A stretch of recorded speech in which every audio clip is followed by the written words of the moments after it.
Call this council meeting to order at 6 p.m. Need a motion for adoption of the minutes. Resolved that the minutes of the regular meeting of council held at the William Gillespie Centre on August 8, 2016 be adopted as circulated, and that the minutes of the special meeting of council held at City Hall on August 17, 2016 be adopted as circulated, and that the minutes of the special meeting of council held at City Hall on August 25, 2016 be adopted with the following correction due to a typographical error. Resolution 126/16.3 be changed from 4.75 meters to 4.57 meters. Moved by Councillor Graycott and seconded by Councillor Padriger. All those in favor? And that's carried. We have one delegation this evening, Mr. James Kostachuk from the Heritage Committee.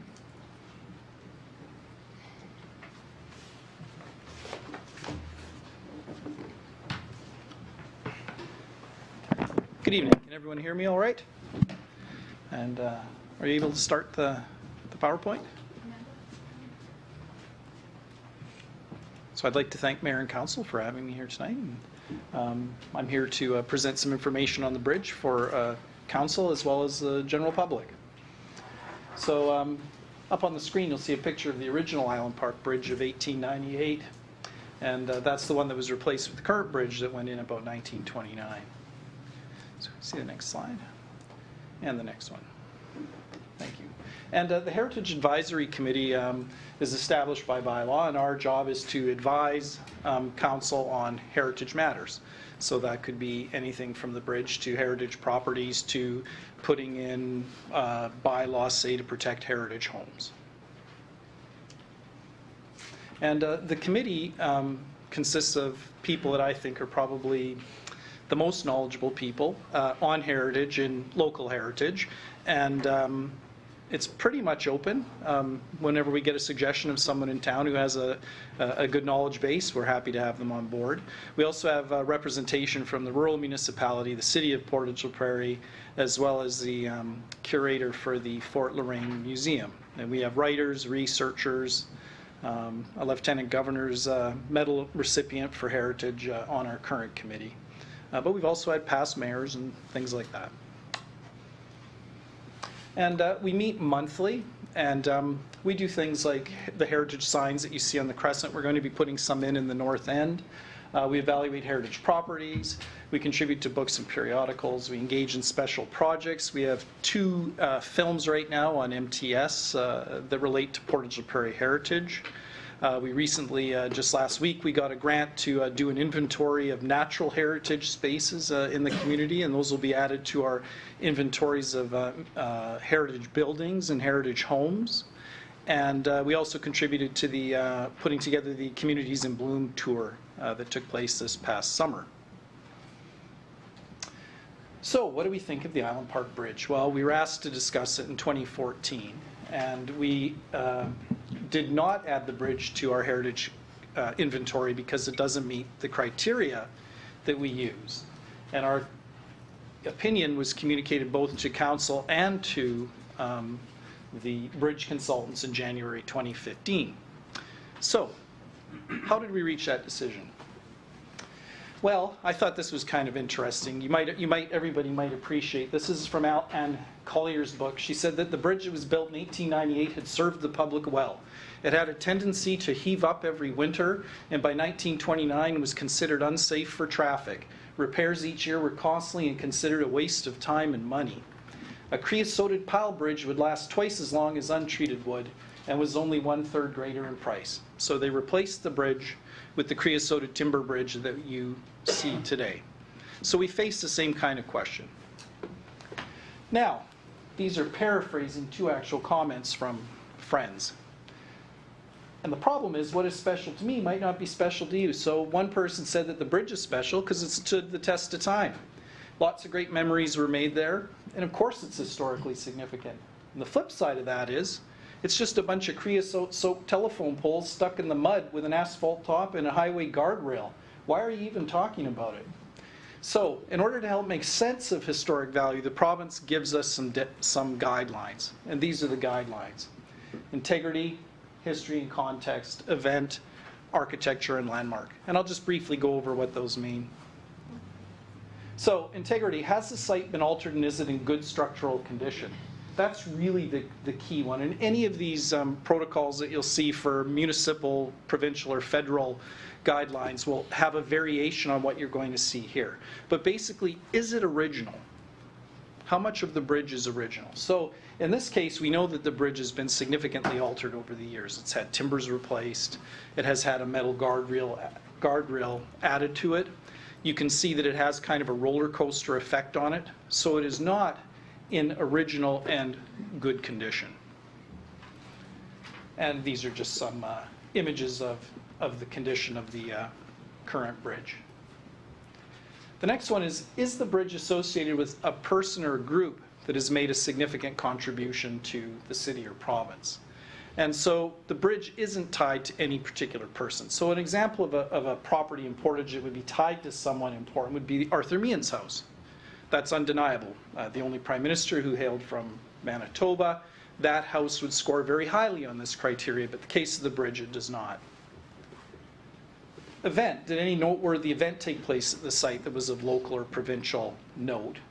And again, we have fireworks there, and there have been important people that have crossed the bridge, certainly, but the bridge isn't associated closely with any particular event.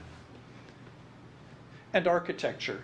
Is the bridge the work of a notable architect, or is the design notable and rare? And in this case, it's a pretty straightforward design of the creosote timbers, asphalt top. There's nothing unusual about it. It's not known to be the work of any architect, as we saw from the quote from 1920s when they were looking to replace it. Basically, they wanted a bridge that would last about twice as long as the bridge they built. And that's about what we got out of it before it needed significant repairs. An example of a bridge that might be unique would be, for those of you that are familiar with the Newton Rainbow Bridge. It was built in 1919. It's a unique structure. There's only a handful of them left in Manitoba. That's a bridge that might score highly on this particular criteria.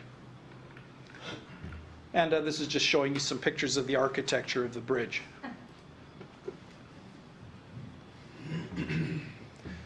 And last but not least, landmark. And here, the question is it an important landmark to the province, region, or community? And it's undeniable that the bridge is a landmark. But you could also consider that any bridge, because it is the only bridge to the island, would become some sort of focal point and a landmark for the community. But here I think we could award the bridge some points for being a landmark. So, of course, we recognize that people have a strong emotional attachment to the bridge. And Ann Collier commented when she was talking about the bridge in 1970 that there were proposals of marriage that were made on the bridge, and lovers strolled across the span. And I get that. I think you can have an emotional attachment to something. But the question is, when we're looking at preserving or making something a municipal heritage site, is does it meet the criteria that the province lays down? And I would say in this case, it does not. But in order to be sure, I turned the question over to Gordon Goldsborough of the University of Manitoba. He's cataloged 5,000 historic sites, which are on mhs.ca. And he provides GPS coordinates and a brief history. And I just asked him, what are your thoughts on the bridge? And in his opinion, the Island Park Bridge is unremarkable, and it's not a good candidate for heritage designation. And I communicated his details both to City Council and to the consultants if they wanted an independent, what I would consider a professional opinion. Now, there has been some press coverage about maybe doing something like making it a covered bridge. But when it comes to heritage preservation, you can't have it both ways. If it's a heritage bridge, the idea would be to restore it to how it looked when it was built in 1929. That's what we aim for. So you want to make things as original. As soon as you put a cover on it or alter it dramatically, then you take away the heritage nature. So that would never be something that you would want to do if you value the bridge as a heritage site. So, what does it mean?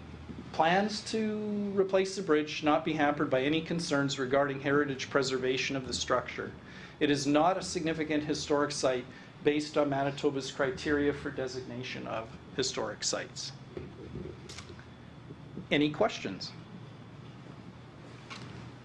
Any questions from council? Councillor Dreger? I just have a comment. Sure. I appreciate all the insight that you've given us tonight. You've certainly answered some questions that I had surrounding the bridge and what to do with it. And so thank you for all the work that you put into this. Thank you. Well, I'd like to thank you, Mr. Kostychuk, for your work on this and also for the work that your committee does, kind of tireless workers on our behalf, and we appreciate it. And thank you very much for coming out this evening and sharing this with us. Thank you for having me. Have a good night.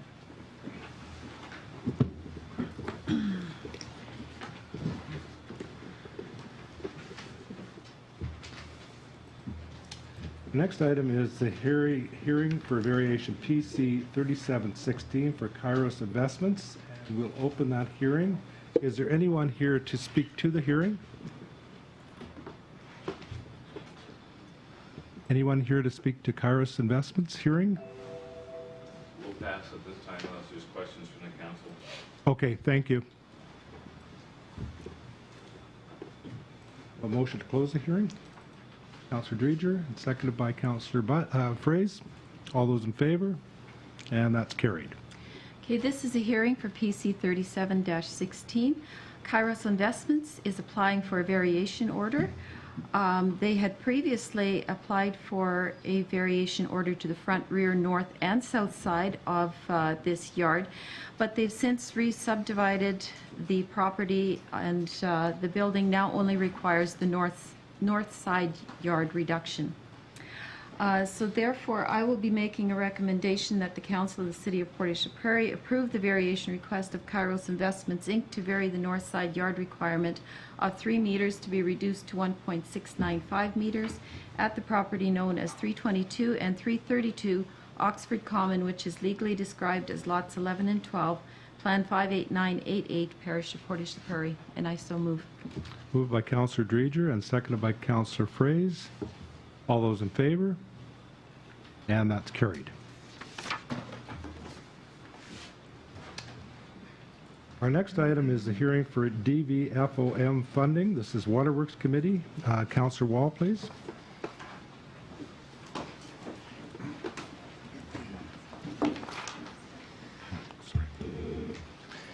Is there anyone here to speak to the hearing?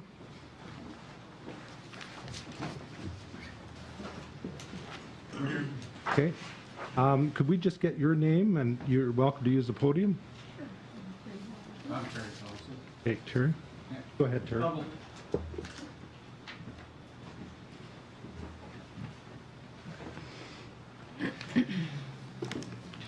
I'm here representing of the employees, 1002, that's employees, your city employees, work at the water plant. And my understanding with this new form you're talking about is have a new company build, design, operate, and maintain this facility. It's this facility, as it is, has been running for many years, and as far as I'm concerned, we've never had, or I've heard of any problem we've had with the environment, how it ran. It is running pretty efficiently. We run above the standards what environment asks for. All the employees have been here for a number of years. They got lots of experience in running this thing. There's nothing wrong with asking the government for extra money. If there's money available, by all means, go for it. But we have an agreement with the city that we keep our jobs no matter what. That's something you promised us, and we'd like to keep that in mind. We have no problem with the P3 model as long as we're running it in the end.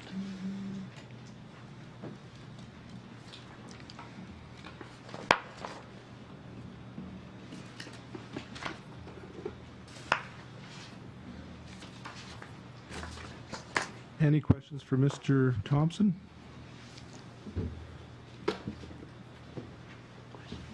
Okay.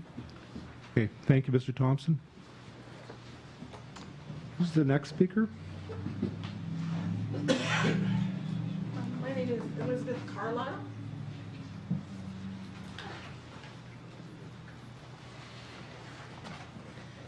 I My name is Liz Carlisle, and I'm here on behalf of the Canadian Union of Public Employees. I work on a day-to-day basis as the national representative for the group of employees that is unionized under QP Local 1002, the local that Terry Thompson is of which she's the president. And I'd like to address a few issues regarding the decision before you this evening. I want to thank, first of all, Mr. Nadeau, the city manager, and the staff of the city for working with the union to provide information. We've had some healthy discussion. We certainly haven't seen eye to eye on everything regarding this project. I think we share the idea that this project is meaningful, that the wastewater plant upgrade is needed, and it is important to move ahead with this project. So we're not here to stand in the way of the project, but after discussing with Terry and the members affected by what could be a public-private partnership model for the delivery of this upgrade, we have some concerns. Our concerns extend not just to the process, but also to some of the assumptions behind that process, and to what we've seen happen in other municipalities and in other areas when it comes to this DBFOM P3 public-private partnership model. In theory, we understand that the participation of the private sector is important. We know that the nutrient load that is being addressed with this upgrade comes primarily from private sector operations. We know they have great value for the area, and we want to make sure that that there are good jobs in this community. And in fact, that is part of our set of concerns. And so the process has been very rapid as of late. In fact, the union hasn't had adequate time to consider all the implications of the documents coming our way. There have been a couple of primary reports, the Ernst & Young report on value for money, as well as the administration report to the City Council that you're considering today. We feel that it would be advisable to slow down this process. It's been going on for numerous years now. It's been a decade in the making, and we would ask for more time to consider the implications. We also feel that the consultation timeline set out in the two documents that we've received so far, with analysis of the case for the P3 model and compared to the traditional DBB model, has not been adhered to. And although we know that those are timelines that are projected, the timeline for consulting the union apparently has come and gone, and we have not yet been consulted in a meaningful way with the documents available to us. Again, I don't want to be mistaken. We have had numerous conversations with the city, but not with information. We've been speculating, we've been guessing, we've been making our views known about what our concerns are without any real information. Now, for the last few days, we've had some additional information, most of it just as of today, actually. And so, again, we would ask that City Council give some serious consideration to the timelines here. And I want to also focus on a few of the issues that are bothering us the most. We certainly don't think that this project is an easy project to undertake regardless of what model. It's a big responsibility, and we, again, would like to encourage the Council to take more time to look at the assumptions about costs and risks. We're concerned that although we understand there are reasons why the discount rate for the assessment of the project has not been published, we do feel that it puts us at a major disadvantage in understanding how the project affects our members and the community. We're here not just for the unionized members of QP Local 1002, we're here also to advocate for the community and for the public interest. And so we don't know the discount rate that's being used, and that is the only real factor that affects what comes out on top, the DBB or the DBFOM. We know from other experiences in numerous provinces across Canada, including Ontario, including BC, where Auditor General's reports in the case of Ontario revealed that in 75 public-private partnership projects, there was absolutely no factual basis for the calculations that were used. There was no basis that could be justified to the satisfaction of the Auditor General with regard to the assumptions made and the use of discount rates and risk assessment. And so we have a concern about how the process has been handled up until now. We know that the parties involved have done their level best, and we appreciate all the work that has gone into this project, but we have serious concerns about what this information turns on. That 10 to 20% risk saving and cost saving that is accounted for in the reports that you'll see this evening, we feel is unsubstantiated. And the Auditor General of Ontario felt the same way about similar types of projections that show up in similar reports from Ernst & Young and other companies, that they were not justified, that they did not hold water. Researchers for the Regina wastewater expansion, which was quoted in the Ernst & Young report as a successful example of a P3, came under heavy criticism. As you may know, that process was decided by referendum, and ultimately the P3 did go ahead. And I wanted to raise the fact that researchers, business professors at the University of Regina, Rennie and Bonner, did significant research into the situation and found that, again, like the Auditor General of Ontario found, there was not sufficient justification for the assessment of risk and the comparators. And so we have questions about the risks that were analyzed. We have questions about how they were analyzed. We appreciate the administration report to the city does provide a bit of additional detail, and that detail for us is very revealing because it shows that under the traditional DBB model, the financing costs are less. We know that municipalities receive a favorable interest rate compared to the private sector.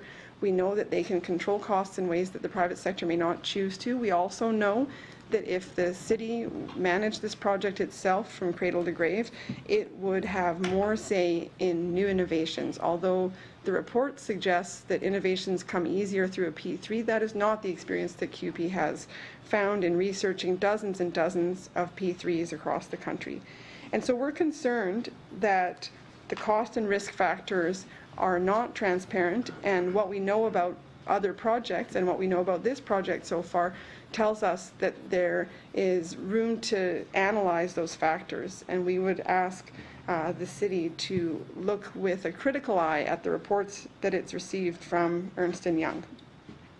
We are concerned that the inflated risk transfer from the public to the private is a cause for concern. We know that in a public-private partnership there is an additional profit motive, and I don't want to speak in too great a generality, but again, I don't know all the risks that were analyzed by the city.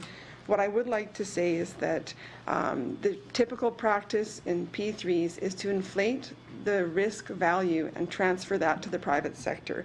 And so we're concerned about that practice, and we have no reason to believe that Ernst & Young or the other assumptions that the assumptions that Ernst & Young has made are any different from their previous projects. They worked on the Regina project, and those were the very same sets of assumptions that were roundly criticized by researchers who examined the documents in as great a detail as they were able to obtain.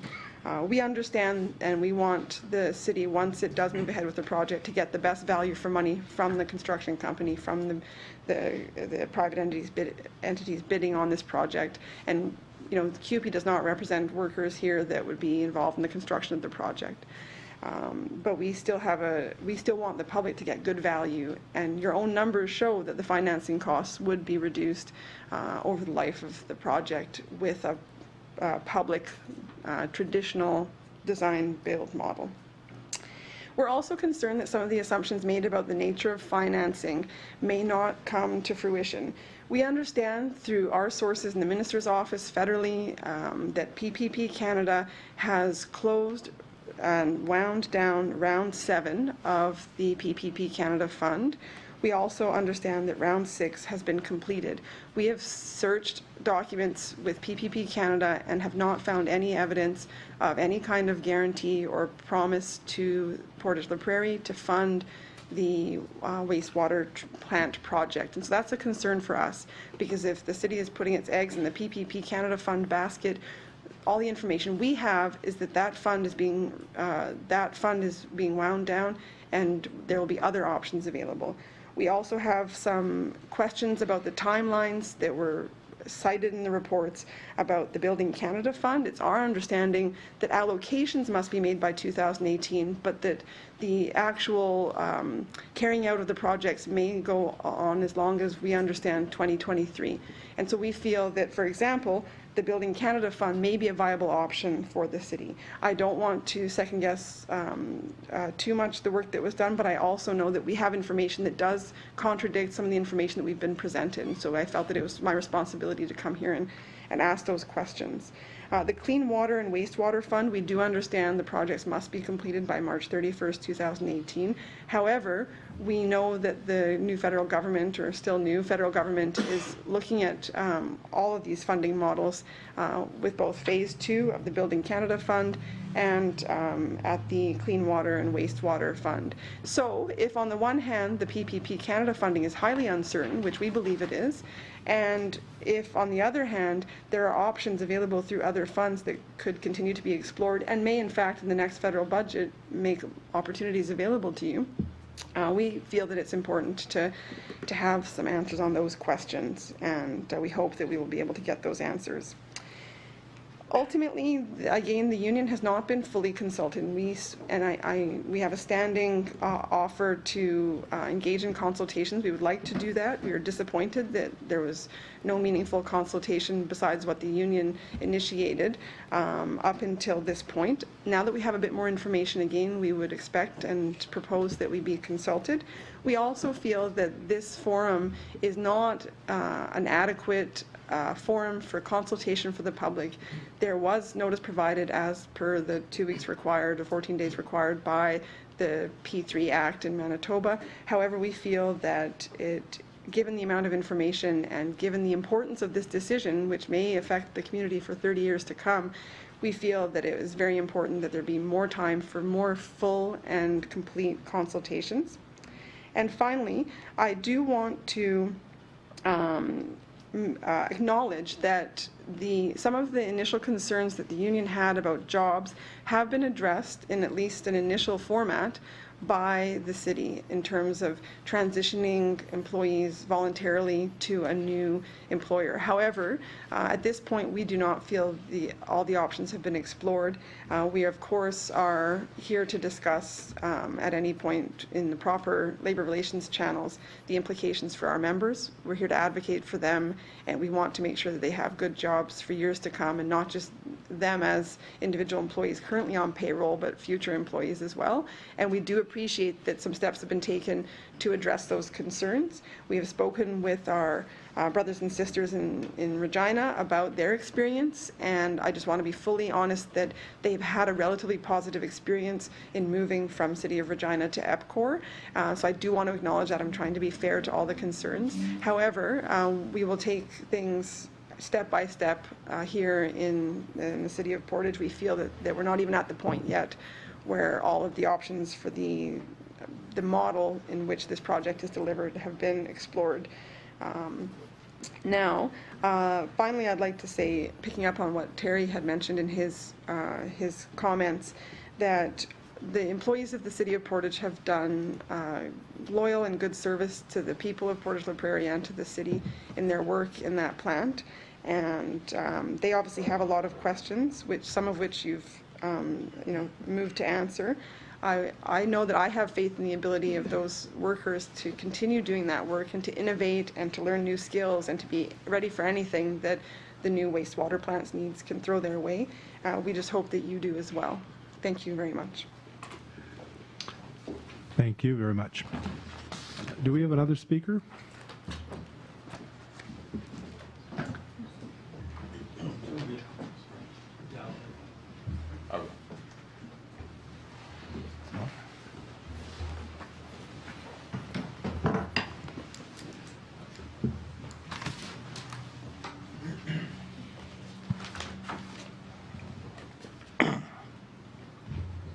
Hello, Council, Mayor. My name is Al O'Neill. I've been employed with the City of Portage Prairie for 29 years, as well as being the Vice President for the QP Local. It will come as no surprise that I'm going to speak in opposition to the P3 project, but I will do so not by speaking directly against the proposed project, but by rather using the existing P3 operated facility as an example of what the future project will look like. In 1995-96, the City of Portage Prairie had a wastewater expansion. This expansion included an industrial pretreatment facility, or bulk fermenter, or BVF for short. Not very many are familiar with the names, but I'm sure we're all familiar with the smell. This is a P3 facility, operated and maintained by a private company, and still is to this day. Within 10 years of being a P3 facility, the BVF required a new cover. The P3 operator replaced the cover, but tore the internal liner in the process and caused the BVF to leak. This leak was stopped by reducing the level and its operating capacity in the facility. The P3 operator refuses to repair the torn liner. During 20 years to date as a P3 facility, there have been concerns regarding performance, operation, and maintenance. The latest issue this spring was having to replace the boiler at a cost of over $100,000. Only after negotiating with the City of Portage Prairie, the P3 operator agreed to replace the boiler. That boiler has been installed but sits offline due to requiring a water softening system to operate properly. It has been sitting idle for months. That lack of heat into the process has put the City of Portage Prairie in violation of its environmental license. The City of Portage Prairie has shown due diligence by informing and consulting with Manitoba Conservation regarding this matter. There will be charts, graphs, and studies from both sides of P3 that will be discussed and debated, and it should be discussed and debated. But after all the debates are done, one fact will remain. Of all the facilities built in the 1995-96 expansion, including the private P3-operated BVF, and as well as the city-operated and maintained facilities, the only facility requiring replacement is the P3-operated facility. The initial cost for construction in 1995-96 was approximately $10 million. The replacement cost is an estimated $20 million. This has been a $30 million P3 misadventure gone badly, and the taxpayers are paying for it. In conclusion, it is not necessary to try to imagine or predict what a P3 project would be like in Portage. There's already one here, and it's been here for 20 years. And if we're being asked to accept the new P3 project as best value for our dollar, then should we not use the same yardstick to measure the existing P3? And if that objective measurement indicates that the existing P3 was not and is not best value for our dollar, why would we believe the next P3 at $100 million will be? And can the City of Portage Prairie in 20 years afford a $100 million do-over? Thank you. Thank you, Mr. O'Neill.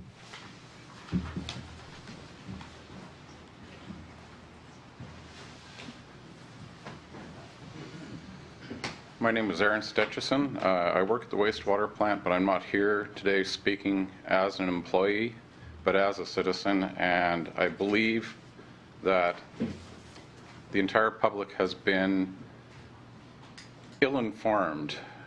Not so much that the process shouldn't be done, but if you went around to anyone in this city and explained to them what a P3 is, or mentioned what is going to happen out there, and make no mistake, I know what your vote will be tonight. And they won't know. They won't know how important, how expensive, how costly this will be. There's lots of numbers thrown around. They're all great, and it definitely slants towards going to a P3, and I understand it. I understand the savings, but in my own personal belief, there should be no infrastructure other than road construction or building construction that should be P3. Water should not be privately owned. Neither should the water, wastewater, or all the piping that goes to and from both facilities. Water is the most important thing in keeping a city going, and if you vote to hand that over to private, you lose control of it. You lose control of it, you'll lose any say in the matter. It's a, What do you need? Do you need another Walkerton to happen? I know there's a lot of things out there that you say, oh, well, they'll have these reports and that reports, but it's easy to sit on them. It's easy to slant them. It's easy to change them, just like it was easy to slant the numbers to a P3 through all this reporting. In this process, was there ever any question to the employees, to are there alternatives? What are other savings that could be made? Our process right now for budgeting is, again, not something that I would say. Like, if you spend to this, you have to spend what's in your budget. Good, that's great. But my goal is always to try and find savings. And I did it last year. Is there any, I don't expect a reward for it, but there's nothing in a current process right now to say, find us savings, find us cost reductions. If it's through innovation, innovate. Some of that innovation is very expensive, but it can be roundly rewarded. A couple of years ago, my budget for doing the chemical oxygen demand was the highest thing. It was the biggest cost. It's something that's done every day, but cutting it by, I think it was 13 vials a week, saved $2,000. That's just a little thing. But was that done? Was that, did you ask the employees at that facility, can the money be saved there to make it more worthwhile? Instead, we had to throw out numbers. We had to work to basically potentially lose our jobs. And as somebody that's very concerned about the environment as well, now I'm working to possibly hand that over to somebody that hand it over for money. That's concerning to me. As a civic employee, as somebody of this city, I don't think the public has been consulted enough. I don't think it has been laid out enough. Like, it's great to put something up on a website, but do they understand it? Do they know what a P3 is? Do they know what this wastewater plant does? Do they know how hard people work there? Do they know how meaningful it is to the city? Without a proper water process, and that's water and wastewater, without the capacity, your town will die. That's it. And now we're going to hand potentially half of that over to, that control over to a private enterprise. And that, to me, that's just way too much of a risk, both to the environment, to the public, and to the growth of this city. That's all I have to say. Thank you. Is there another speaker?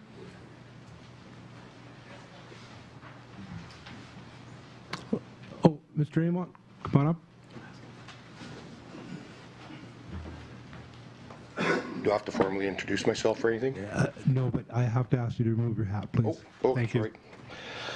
sorry. My apologies, I'm coming here directly from a fire call. I didn't have time to sign up on a speaker list or anything, if there is one. But I'm not here as an employee of the City of Portage, and I don't represent the fire department or the firefighters in any way, shape, or form. I'm here as a concerned taxpaying citizen.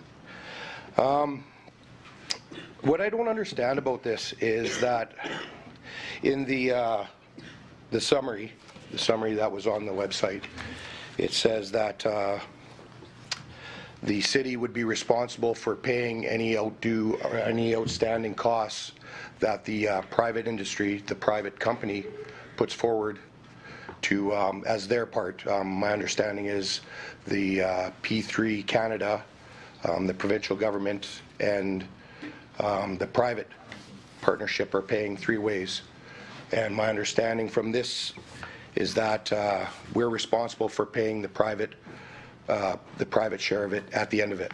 So if we're paying for it anyway, I don't understand why we're not doing it. We get better interest rates, way better interest rates, and it might look good on the books at the beginning, but I guarantee you at the end of this, by the end of this, we are going to be paying millions and millions of dollars more for the same service that we could provide. One big thing I don't think we're considering is the profits that leave our community. When it's operated as a private or as a public enterprise, there's no real profits per se, it's more surpluses. And when there's surpluses, they stay within our city governmental budgets, I guess you could say, whether it be by lowering our utility costs in the future, or I know that some governments, some municipal governments have used those funds to help fund other projects. So there's not really any profits being taken out of the community. It's more surpluses being put back into our accounts, our other projects. Whereas if we bring in a private enterprise, and I guarantee you that any company that does get this contract is not going to be a local company. So they're going to be taking the profits right out of our community, and it's gone. We'll never get it back, ever.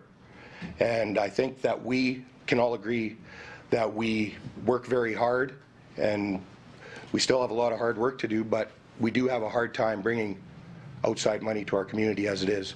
So why would we be so apt just to give it away to a private enterprise? I don't see the sense of it when it is going to end up costing us more in the end. Let's be real. Let's be real. It is going to cost us more in the end.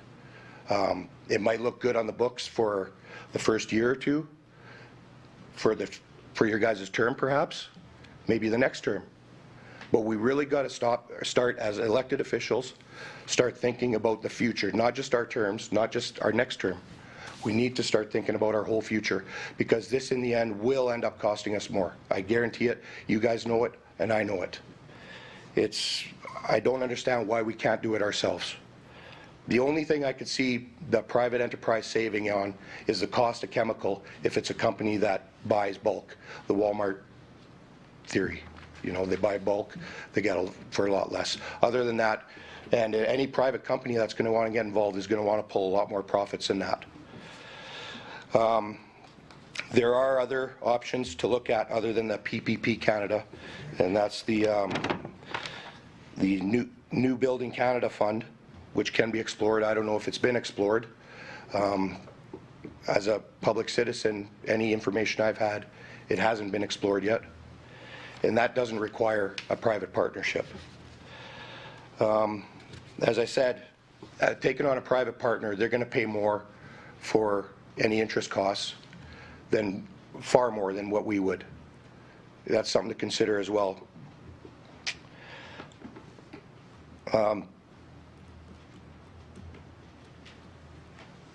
The arrangements for this seem really complex, which makes it a lot less transparent. I think a lot of just average Joe people out there aren't here because they don't understand what's all involved in this. What they understand is it'll save us money at the front end. They don't know about the back end of it, though. And some of the wording in the summary is very confusing, even for people who know what they're talking about. So there hasn't been enough public consultation on this. There hasn't been enough public input on this. We're here in a meeting. Just by the luck of the draw, there was an empty seat here when I got here. So that's how I got in. I know there's people out in the hallway here. I would recommend further consultation with the public. I'm not saying necessarily don't do it, but there's nothing wrong with holding off and maybe getting some more public input on it, thinking about it a little longer. Because like I said, once these profits leave town, there's nothing we could do about it. That's something I'm asking you all to consider. You're all very, very smart people and have my respect. But we disagree sometimes, but that doesn't mean you don't have my respect. But you're all smart people, and I would ask that you would consider that. if it's going to save us on cost overruns, for example, if the contract to build, like everything we did, we experienced it at the fire hall, there are cost overruns. What would be stopping us from over budgeting just to save on some of these costs, to be prepared for these cost overruns? Because I could guarantee you the private company that builds this building is going to take cost overruns into consideration, and they're going to overcharge us for it. Something else to consider.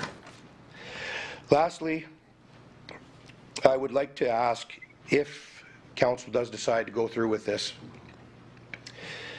if council can assure the taxpayers in written form that no member of council or administration will receive any future financial gains from this deal going through, whether it be by employment, contract work, or consultation, or any of those means, from anybody who has anything to do with this contract.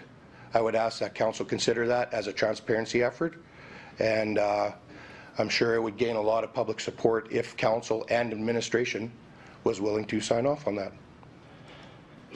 I'd really ask that you guys consider this a lot longer. There's a lot of misinformation out there, and in an effort to more inform the public, I would ask that you guys take some more time to think about your decisions. Thank you. Thank you, Mr. Amott. There are other speakers? Mr. Werbisky? Oh.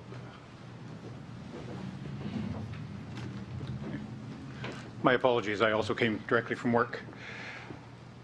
I understand this project was started some months ago when we had the previous Conservative federal government who were very much in favor of the private-public partnership.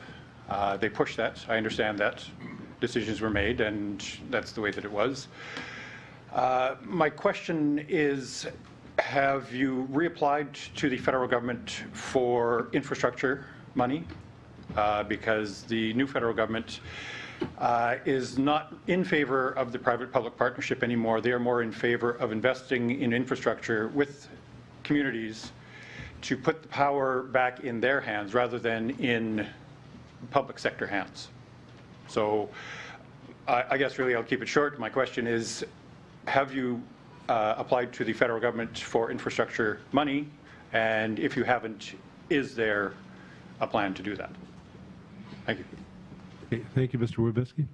I should point out that we are keeping track of these questions, and hopefully in a while, typically during the speaking, council does not ask questions, but hopefully these questions can be answered a little bit later.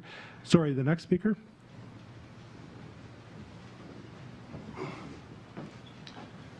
Good evening. Thank you for letting me speak. My name is Brent Curry. I'm a citizen here in Portage. I'm also a paramedic here in Portage as well. I only have a couple questions. Private-public partnerships. My question is, today in Saskatchewan, potash and aggregate combined, who is your private partnership and what is it going to be in 15 years? Who are they going to merge with? And who is going to end up running the facility? Today you may know the private partner, but tomorrow that can change in a blink of an eye, and you're left with somebody that had no input into the building of this facility, the managing of this facility, or the operations. It's a corporation world. Somebody else will buy them out, and we'll be left running by a company who knows where. That's my question. Okay, thank you, Mr. Curry.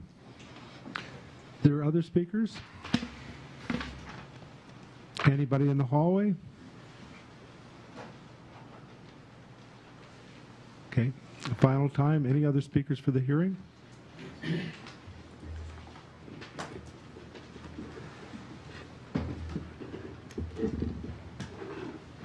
Okay, we'll entertain a motion to close the hearing.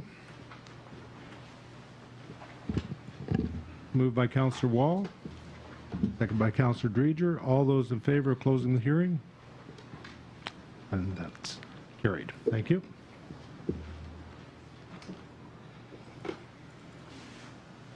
Councillor Wall? Yes, Your Worship, this is fairly lengthy, so I'll beg your indulgence.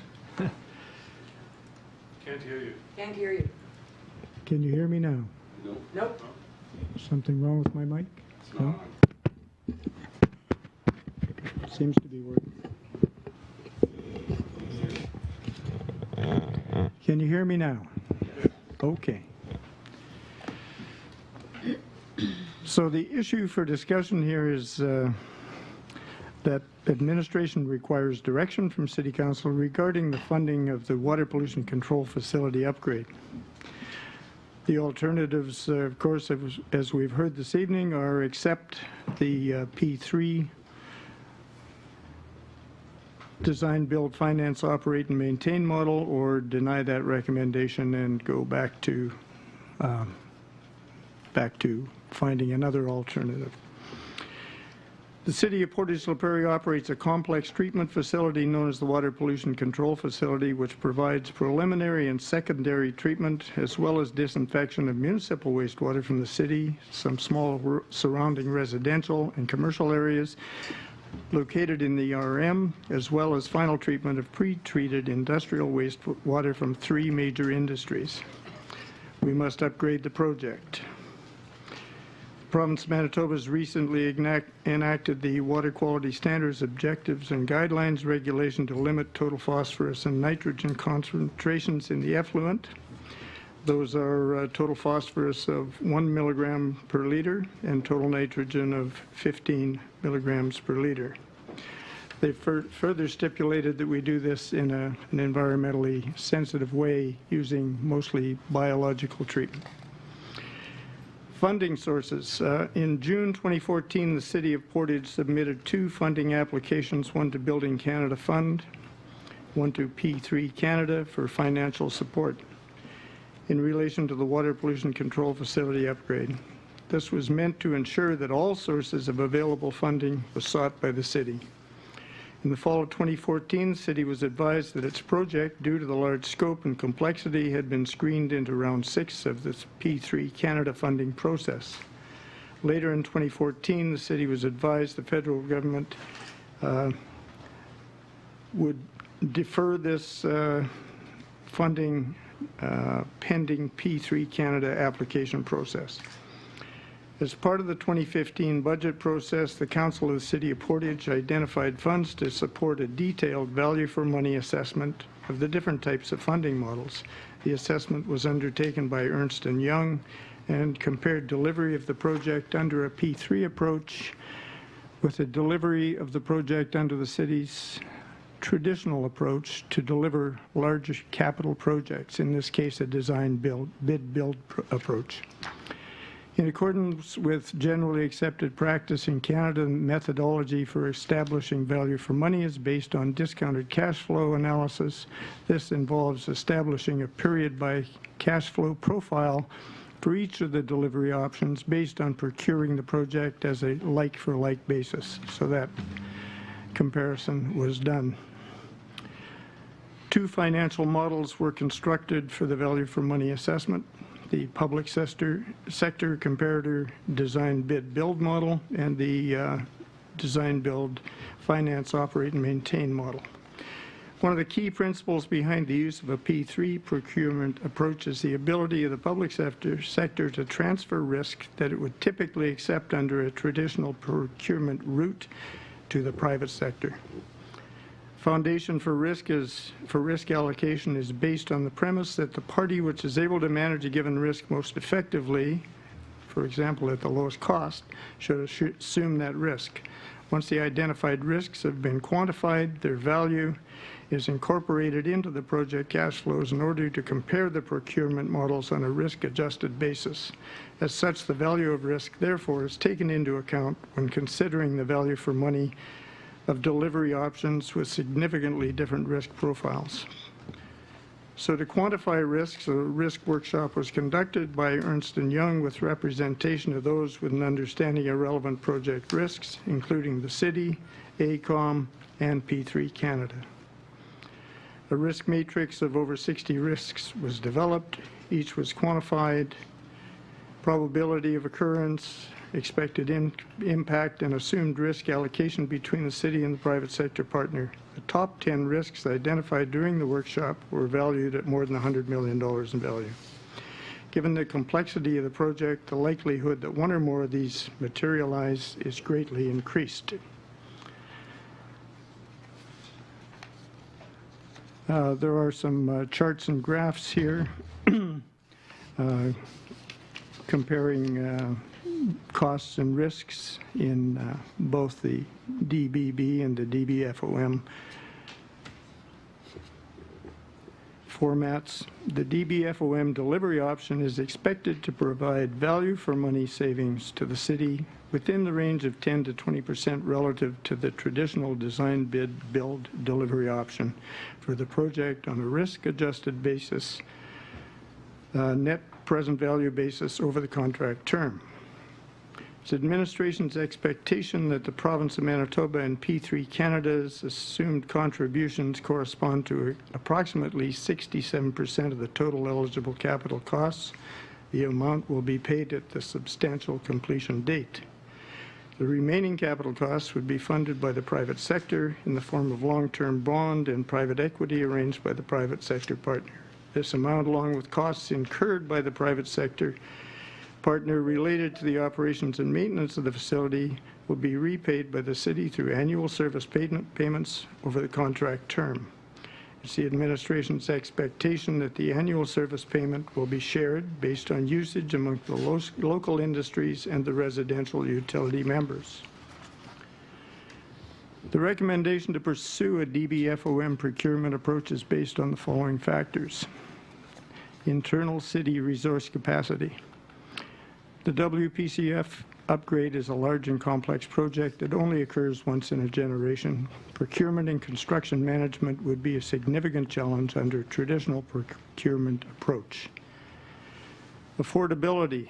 The WPCF must meet the city's needs and be economical. Design work done to date is specific enough to ensure the city has a contemporary facility that meets current and future regulatory requirements.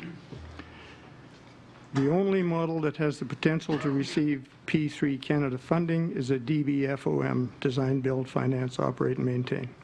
If the city is successful with its application for P3 funding, it's expected the city would receive a grant of up to $82 million in addition to similar grants from the province. If the city were to pursue a DBFOM, the cost of financing the project would increase. The private sector financing is more costly than the public sector, which does not reduce some of the value of a P3 grant. Even with the additional cost of private sector financing, this analysis shows the DBFOM is the procurement option that provides the greatest value for money. And again, there's a chart in Figure 1. Operational goals and strategies. A third important consideration is ensuring the facility receives the appropriate investment to cover its full life cycle. This is a critical piece of the city's infrastructure and requires reinvestment to make sure it meets long-term needs of the community and protection of public health and the environment. P3 arrangements that include a maintenance component must be life cycle costed at the time of procurement. The benefit of the engineering and business analysis is that the city has an understanding of the financial commitment required at the facility over its life cycle. That information provides for better planning and decision making so that should a decision be made not to proceed with a P3. Regulatory timelines. The city is required to have most of the upgrades to the WPCF completed by January 2018 to comply with the province's regulatory requirements. The strategic analysis concluded that DBB would likely be the quickest method of procurement. The DBFOM procurement approach will not meet that timeline. However, once in place, the DBFOM delivery model has an excellent track record of meeting completion deadlines. We talked about innovation. We feel that this has the most potential for innovation to the project. The P3 procurement process is outcome-based and not design-driven, which means that the proponents can bring forward ideas so long as they address the output specifications of the request for proposals. The other procurement approaches can deliver innovation, however, they are not as robust as P3s.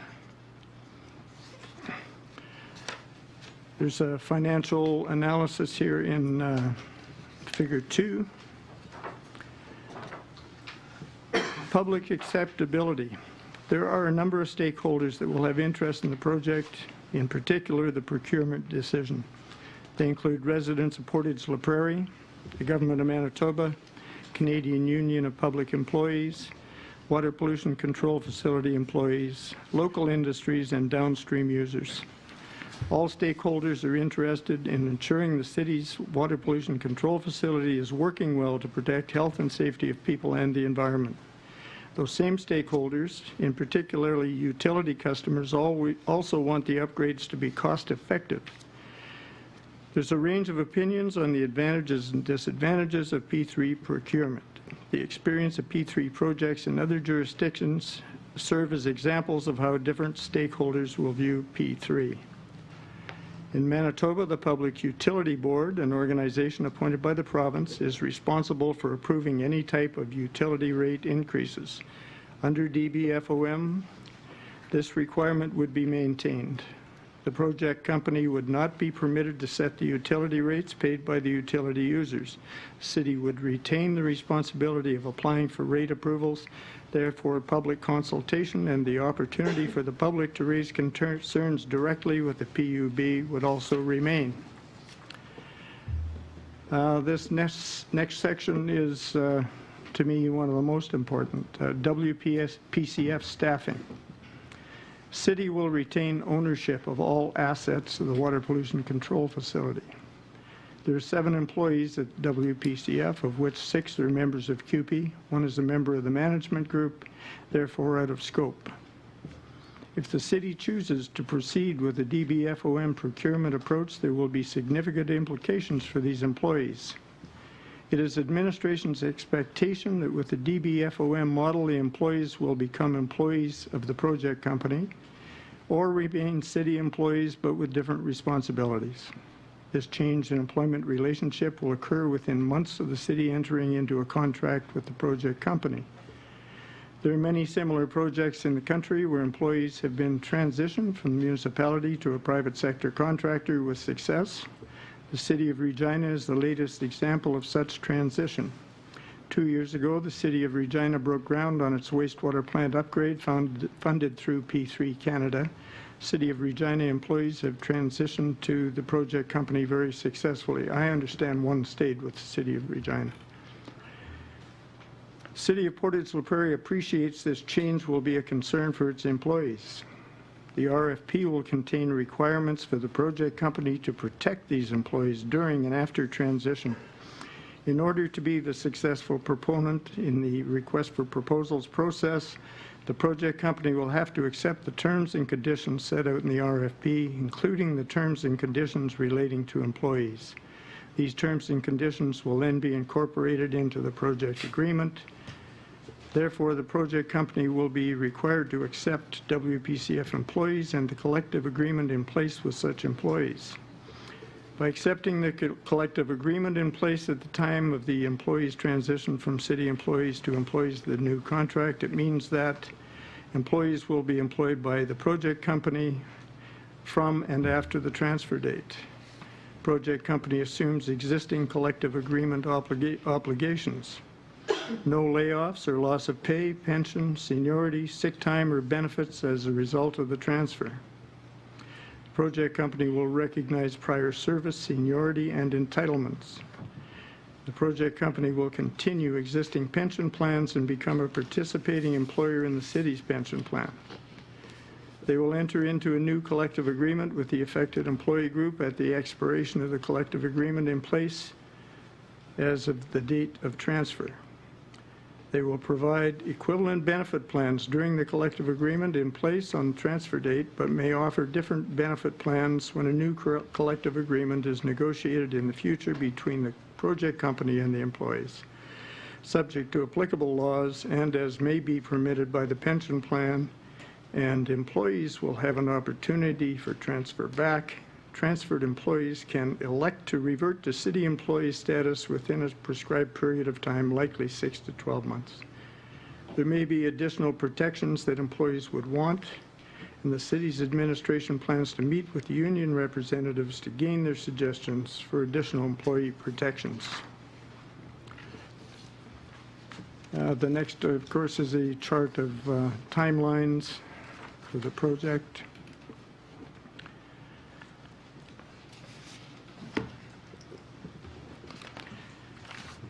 There is a timeline to meet new effluent standards by early 2018 in accordance with provincial operating limit requirements.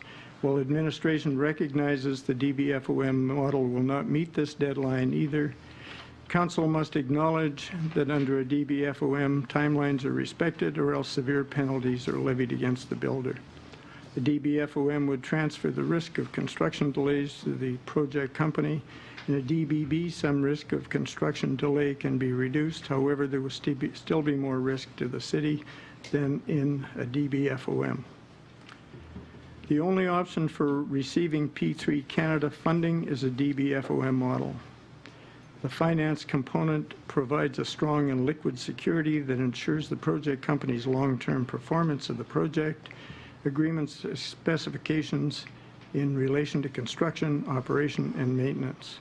Under Phase 1 of the New Building Canada Fund, the Government of Canada has imposed a strict deadline for completion of projects. Phase 1 requires fully executed projects by April of 2018.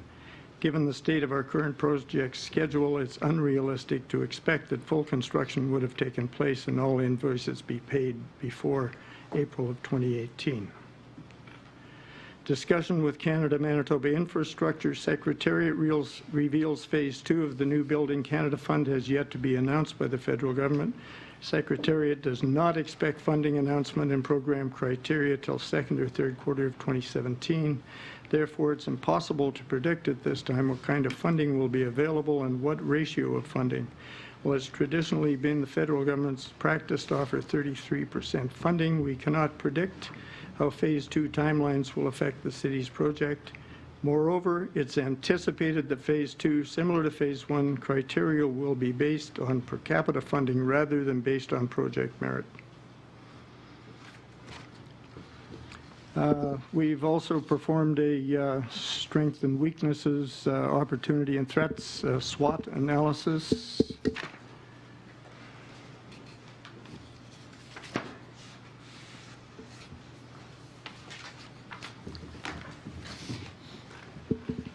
Now we come to the most lengthy motion I've ever seen in council in my short term here.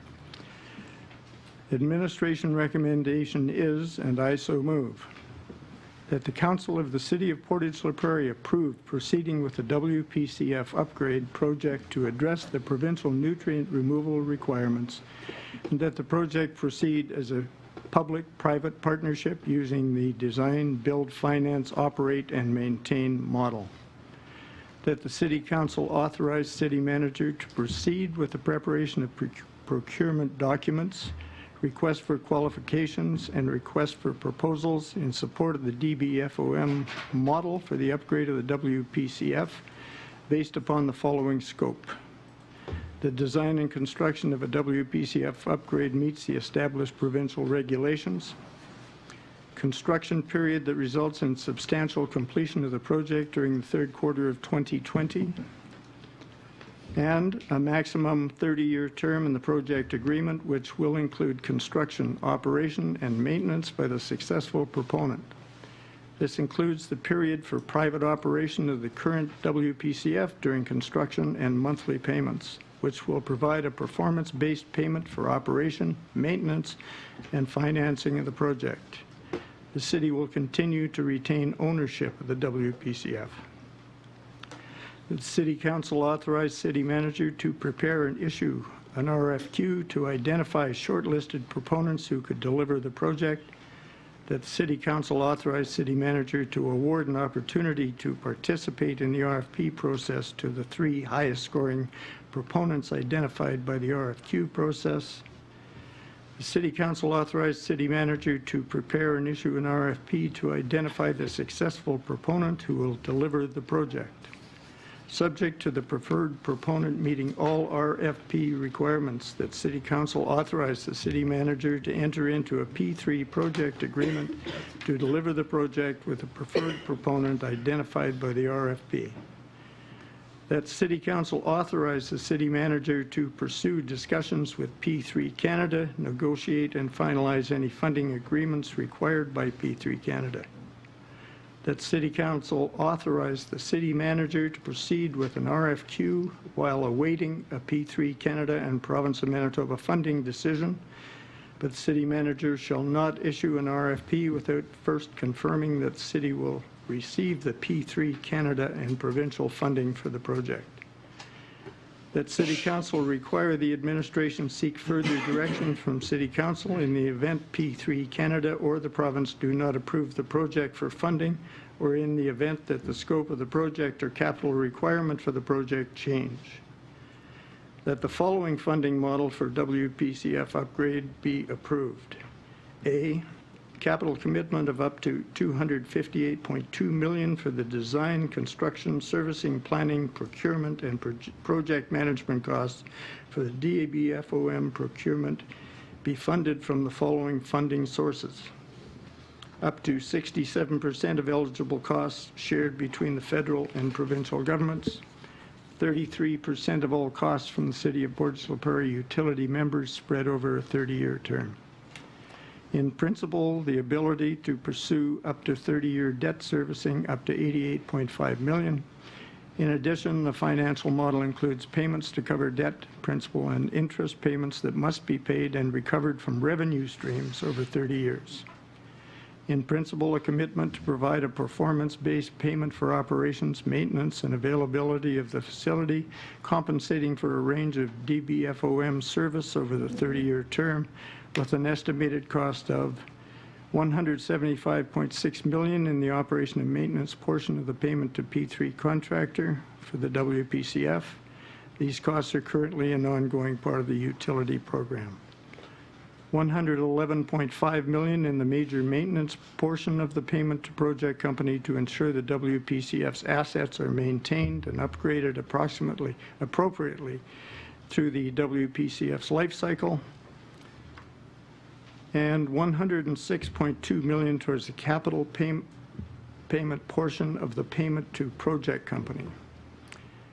D, that the operation, maintenance, and debt servicing costs be considered and funded through future budget proposals over 30 years and funded through revenue sources, including but not limited to the collection of $223.2 million in funding from the Industrial Services Agreement, up to $170.2 million in utility revenues. And finally, that City Manager be authorized to execute the project agreement and any funding agreements required by P3 Canada, the Province of Manitoba, and industrial service agreements with local industries. And I so move. Moved by Councillor Wall, seconded by Councillor Dreger. Comments or questions on the motion?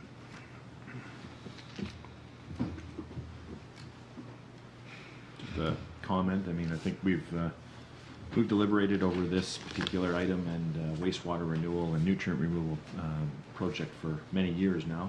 It's been a topic of previous councils and this council for sure. And I think this is a positive step forward.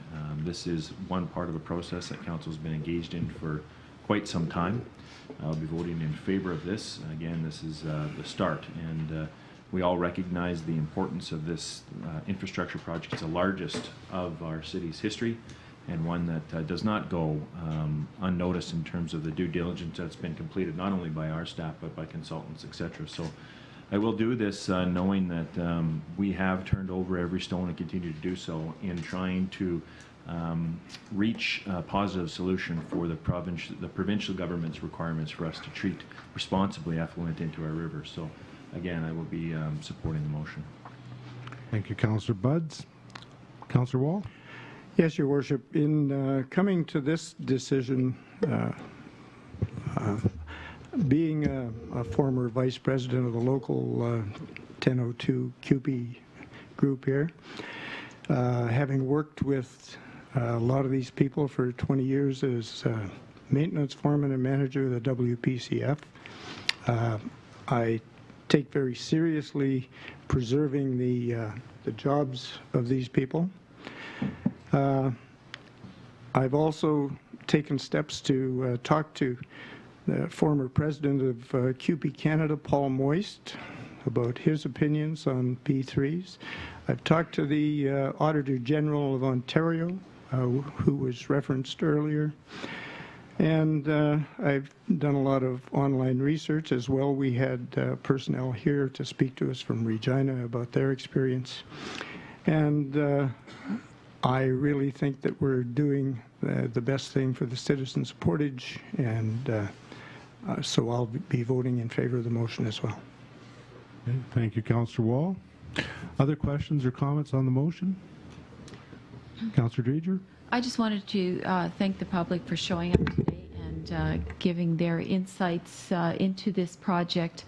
I also take my hat off to Councillor Wall, who brings a lot of experience to this issue, and just all the research that he has done to bring us to this point.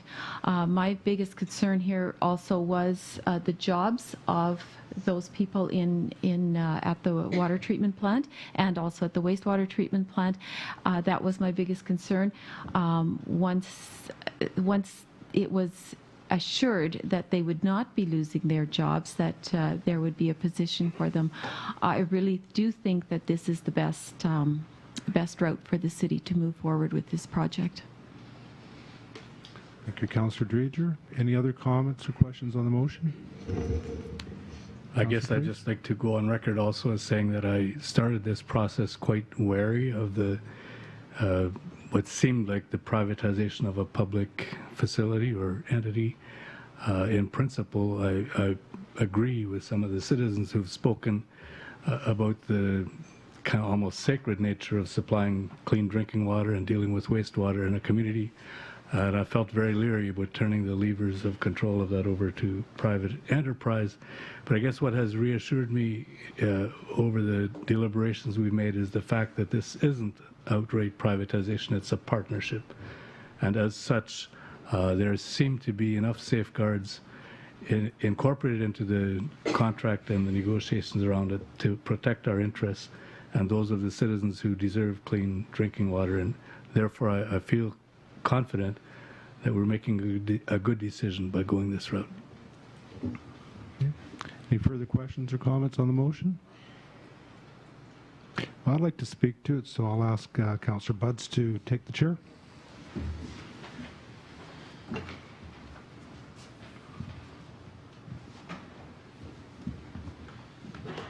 It's a long and winding road. This came on our radar, I think, about 2008, 2009, and we're slowly getting here.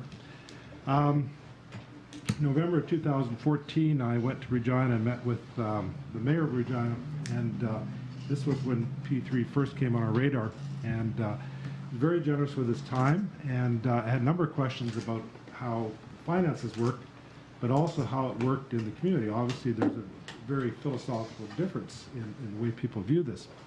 And he was quite frank. He said that this split his community apart. His community was polarized. This became, I mean, every group from the Council of Canadians to CUPE, et cetera, came to town. There was lots of debates. At the end of the day, it did go to a referendum. It did pass. So I said, going through all this pain, I said, why would you do that? What are the advantages? And he said, well, first of all, these things are on time, on budget. And Councillor Wall was talking about the risk, and I know there's some debate out there about how scientific this is. I can tell you, I can give you some examples right from our province, in fact, from our city. The risk of being late and the risk of going over budget is very, very real. Most recent example would be our fire hall. I think the estimate was approximately 1 million, ended up at 1.3, relatively small project, about approximately 300,000 over. Our PCU center first started off at 36 million. Final bill was 47.5. More recent examples, Winnipeg Airport, investors, the Bomber Stadium. The risk there was cost overruns, behind schedule, and shoddy work, and they're gone. The only remedy is litigation. Whoever builds this will be here for many, many years operating it. We are not selling our utility. We are not turning it over to anybody. We are contracting out, same as we do with garbage, same as we do with bylaw enforcement. And there will be many more provisions in that contract when that contract can be terminated if certain things aren't done. So a big part of the risk, I know Mr. Amont mentioned there's a profit. There is, absolutely. That's why businesses exist. There will be a profit that leaves the community. He's right about that, but I can tell you when there's cost overruns, that money also leaves our community. It leaves it for good.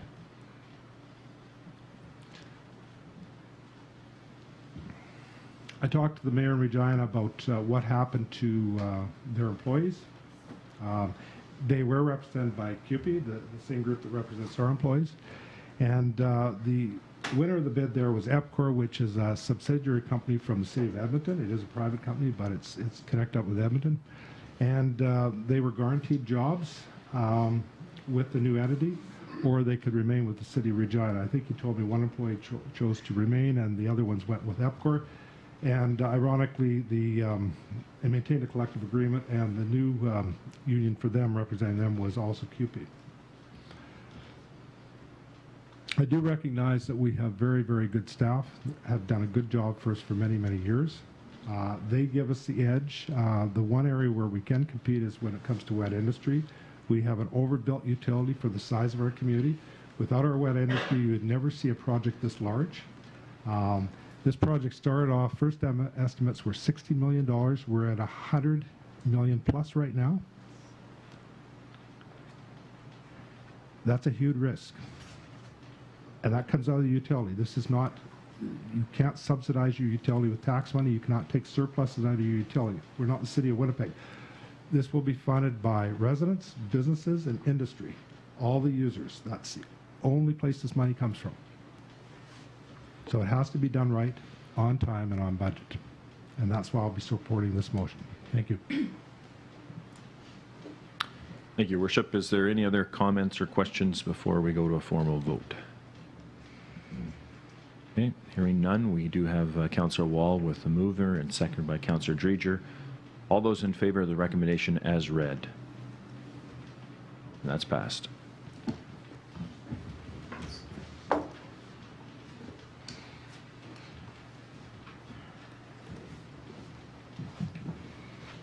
I do want to thank everybody that came out for this and has stuck with us, and also our staff who have done very, very huge amounts of work on this file.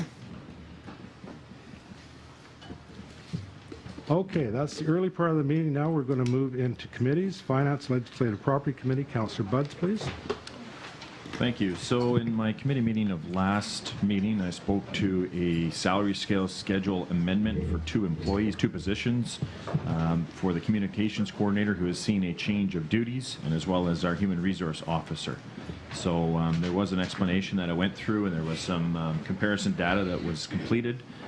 I feel comfortable in the ranges that have been established, so therefore I will move that the Council of City of Portage Prairie approve to amend Salary Schedule D of the Management and Confidential Employee Manual as outlined for Council's review. Moved by Councillor Buds, seconded by Councillor Wall. Any questions or comments on the motion? All those in favor of the motion? And that's carried. Second item on my committee report is the sponsorship request for the Canadians Men's and Women Classic. Again, I talked about this in committee. The dates are outlined. There's three separate bonspiels, if you will. There's a mixed doubles classic, the Canadians Men's Classic, and the Canadians Women's Classic, held at the end of this month, starting of this month and through October. Just as kind of a history, this is the 7th year that the Canadians will host this event, and the 3rd year for the Women's Classic, and the 2nd year for the Mixed Double.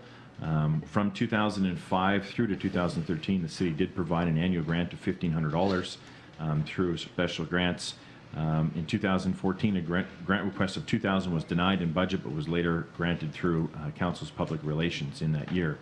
And in 2015, last year, a grant was approved through special grants. Canadians has requested $2,500 this year. As I've mentioned, our special grants is at capacity, and if approved, the funds would have to come out of Council Public Relations. There are several levels of sponsorship. One is the bronze at $2,500, and we have an outline of what that includes. I think it is worth noting, Canadians has been requested on multiple occasions to provide the city with its normal granting application process. It's been very clear for funding applications of city funds that there's a process to go through. That has not always been adhered to by Canadians, and so one of those was a copy of financial results. That has not been supplied to us, and the reasoning is that's a privately owned company and their financial statements are not publicly available. So just as a side note, again, the normal process for granting of funds has not been followed on numerous occasions, despite a request from administration to do so. So unfortunately for Canadians, I don't believe that our sponsorship is going to be indicative of whether the event continues or not, but it is the recommendation of the committee, and I so move that the Council of the City of Portage and Prairie deny Canadians Classic bronze sponsorship request of $2,500. Any comments or questions? Oh, sorry. Seconder on the motion. Councillor Wall. Comments or questions on the motion? Councillor Espy. Just so I'm clear, you're making a motion to deny, so if that motion is defeated, what would be the process? Would that automatically qualify them for the $2,500? Okay.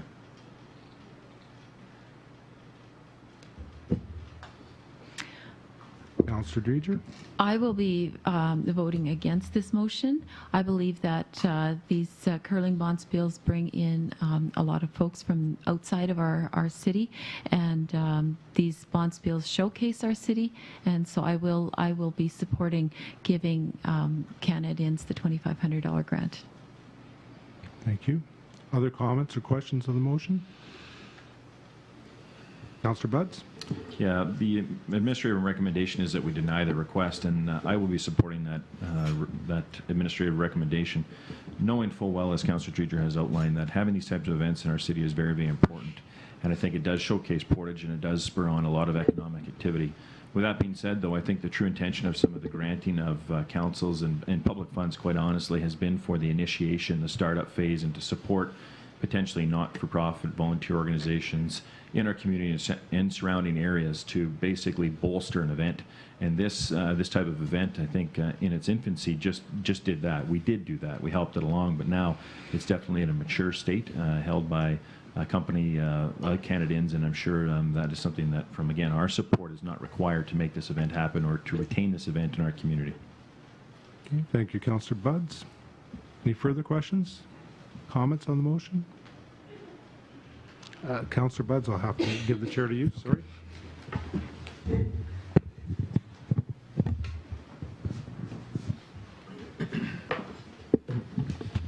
Well, first of all, this, for me anyway, this is not about curling. It's not about bonspiels. We love curling. We love bonspiels. We understand all the benefits. This is about a process. Every group that we make grants to has been asked to submit their financials. I've talked to many groups who are scrambling towards the end of August to get their financials together to submit it. And these folks have not followed that request that has been made for 4 years in a row.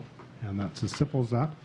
The other thing, I don't think it's any big secret that this council is going to endeavor to have a lower tax increase than the council did last year, and the year before, and the year before. And every year you do that, it gets tougher and tougher to do it. So this is not an unreasonable request that any groups asking for grants submit the financials. So I'll be voting for the motion. Any other further comments before we go to a vote? Hearing none, I moved the motion not to approve. That was second. All those in favor of the administrative recommendation as written, please raise your hand. That's carried.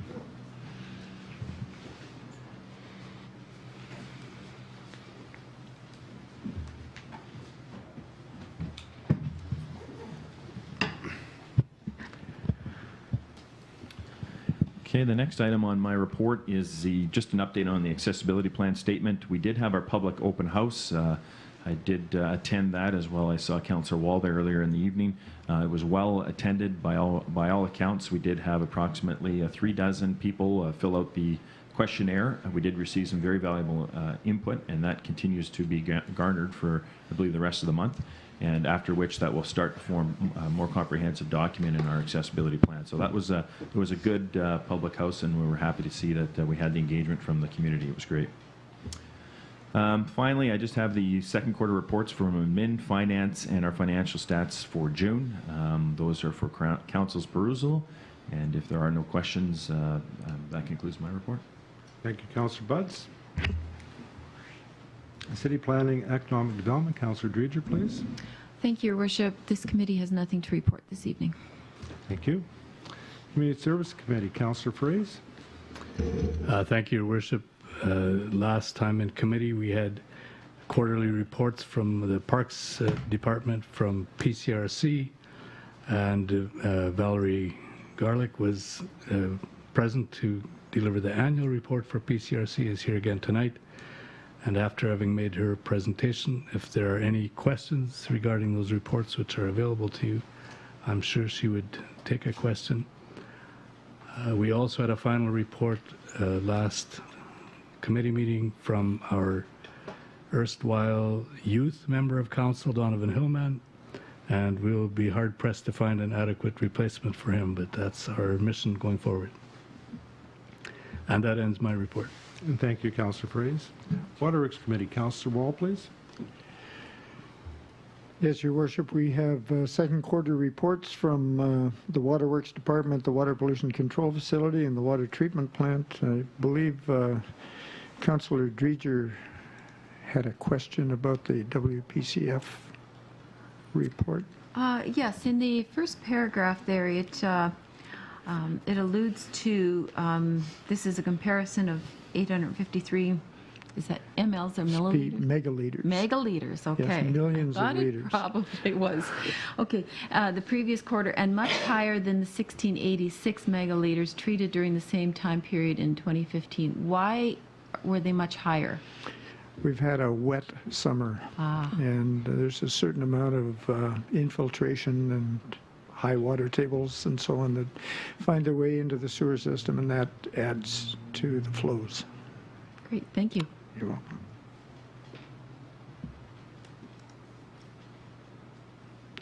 And that's all I have to report. Thank you, Councillor Wall.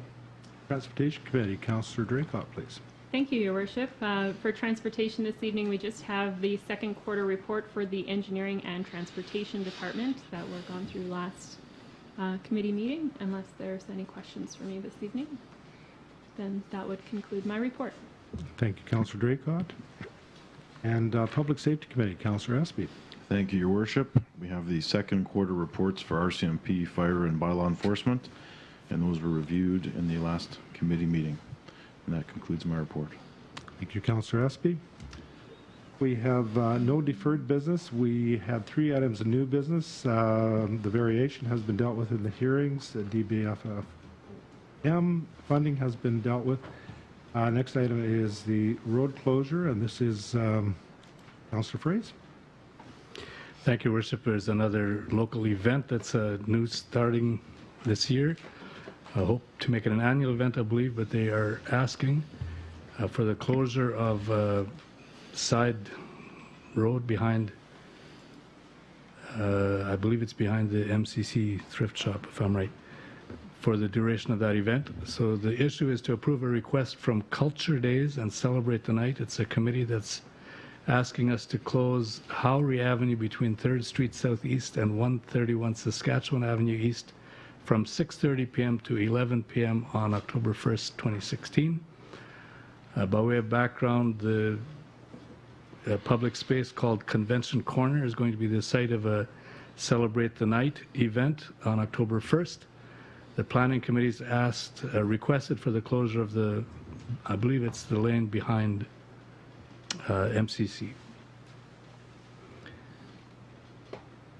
And have confirmed that they've already spoken with the businesses at the back on this stretch of Howry and received no objections. So city departments were consulted, also having no objections, provided that emergency services will be able to gain access to the street if necessary. So barricades must be easily removed if they're blocking that emergency vehicle's access. And some activities planned in the area are a camera club slideshow, a movie viewing, night geocaching, and a glow-in-the-dark hockey game. So it sounds like a lot of fun for a simple road closure. So it's administrative recommendation that the Council of the City of Portage Prairie approve the request from the Culture Days Celebrate the Night Committee for the closure of Howe Avenue between 3rd Street Southeast and 131 Saskatchewan Avenue East on Saturday, October 1st, 2016, between the hours of 6:30 p.m. and 11 p.m. And I so move. Moved by Councillor Fraze and seconded by Councillor Draycott. Any questions or comments? Just one comment for everybody, including members of the public. I've seen the brochure. There are musicians. There is dancing. It looks like an amazing night. So we'll close down the road if you promise to come. All those in favor of the motion? And that's carried.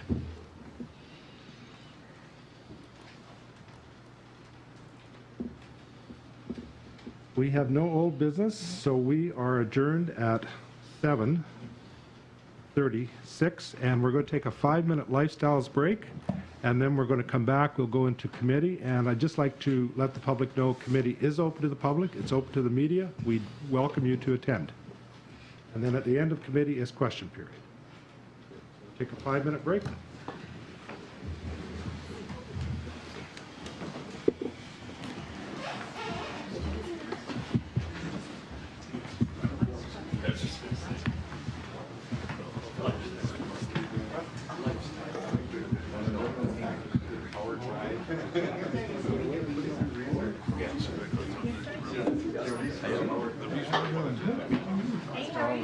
Good, how are you? Nice to see you.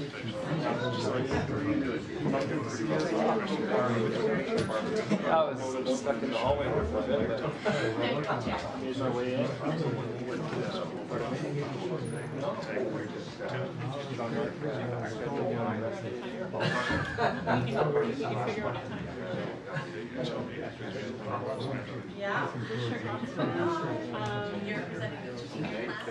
Yeah, just like a rough overview of kind of what we did. When we're done this evening, my children will It's pretty high level. But yeah. It's been good actually, yeah. Just trying to turn off from work when I'm kind of done work. I also have a work phone, so every once in a while I use it. Yeah, I'm kind of turning it on and scrolling through. Not proud of it, but it happens.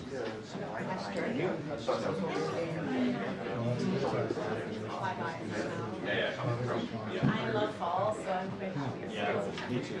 I like fall. I like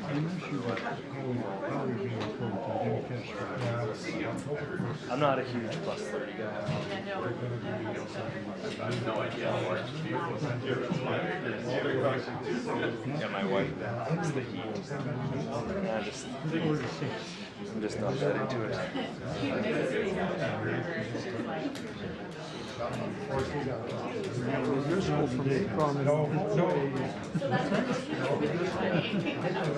Although I'd rather have that than the rain. I can't get behind that one. Who's here for this hearing? Although I have shit to adjust to enjoy.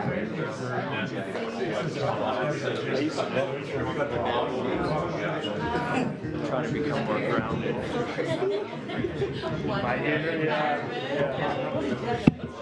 The cleansing paladin for me.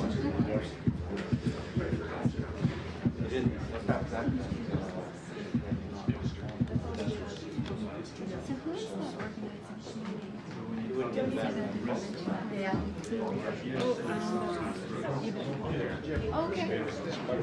Hey,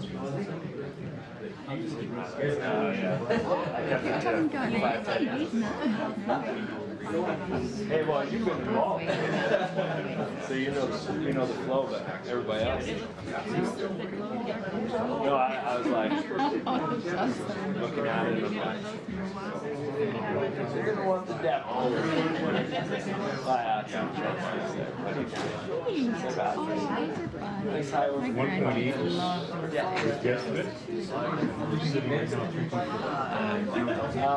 There was a No, I just touching on the process.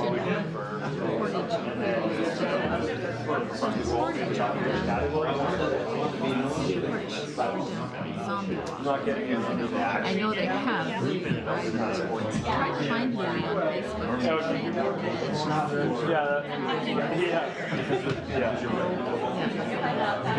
I didn't think Yeah, I know. Well, told me to be here at 6. Yeah, already sold out.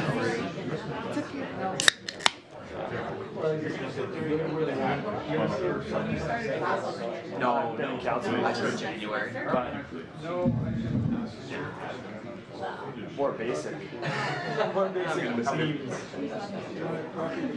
Which one's that? Well, I'm in there every day. I didn't take it that way, but It's good to get people engaged in something.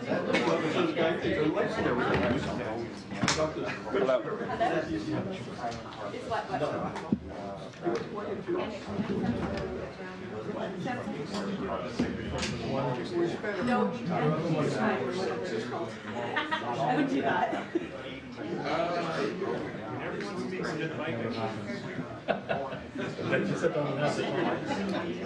I'm still on wedding mode. Oh, yeah. I should know that.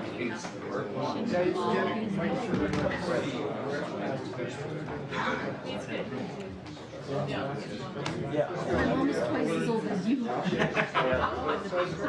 Yeah, even while I was away from the community for a while, I was reading the meeting minutes, staying up to date with the community, you know. Yeah. Right, that's where I think of. Yeah.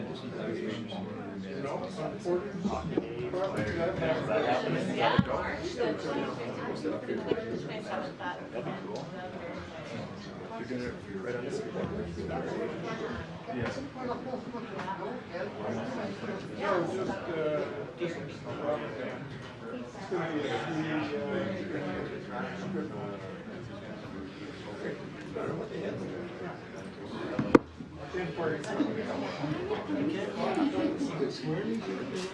We should probably like be sitting on the same couch. How are you doing so far? It is 5 minutes. Working? Yeah.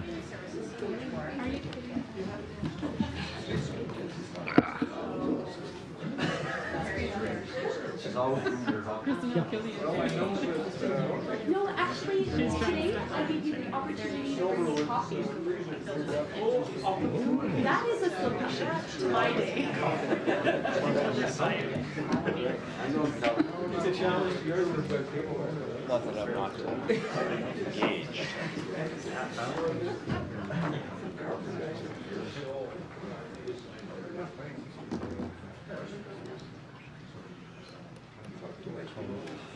Follow up on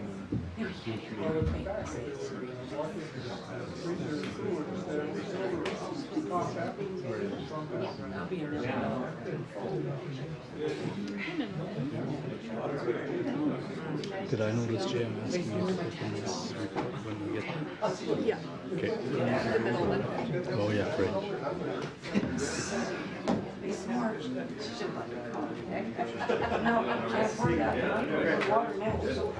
Thank God it's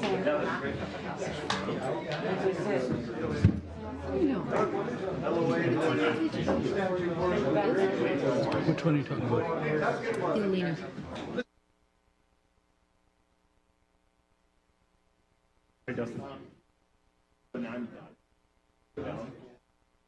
Oh, you stay, you can do it. There'll be some questions.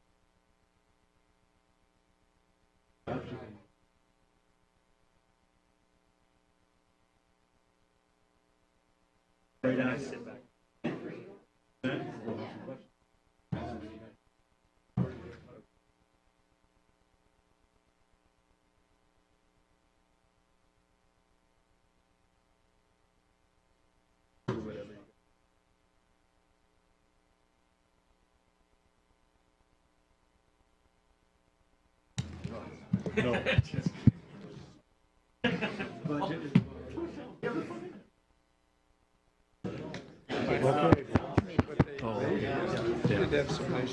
Call committee to order at 7:45 p.m.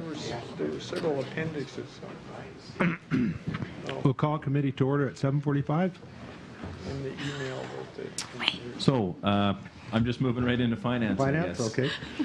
There is a couple of items here for heritage designation, and it's just rather timely that we had Mr. Koschek here and kind of talk about what their organization does, or his organization that he helps lead. So the first one is the Wallace Mausoleum.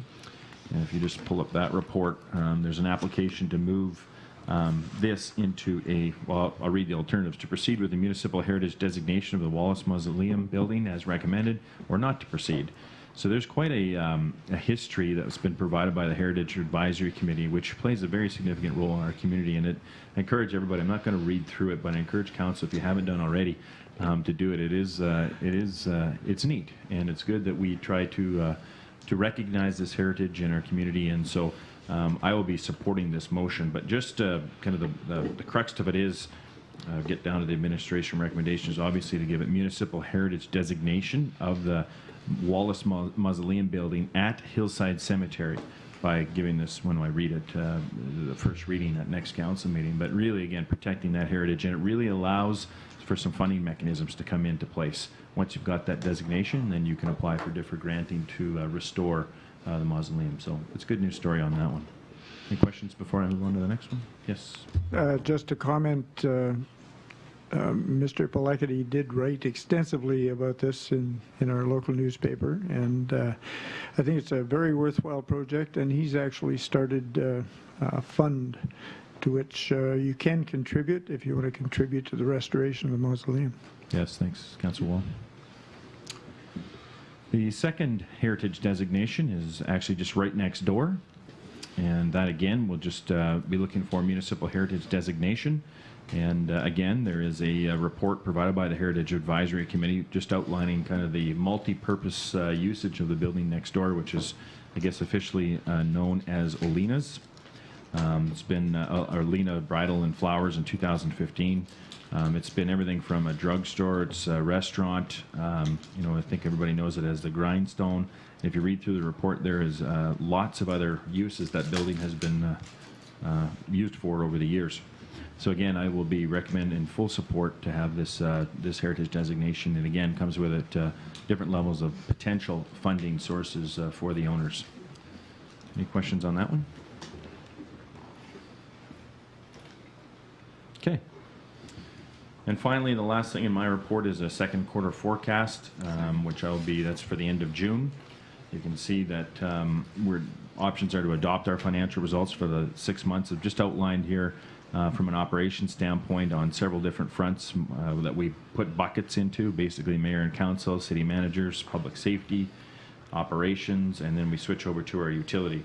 So after reading this, if you do, and I hope you do, read through the report, it does come down to where we at and where are we forecasting our year-end either surplus or deficits to come in at. And based on a couple of factors from our general side of things, we are actually forecasting at this point to be slightly behind budget at around $31,000. So at this point, halfway through the year, that is not concerning from my desk. I do believe that is something that we can make up within the rest of the year.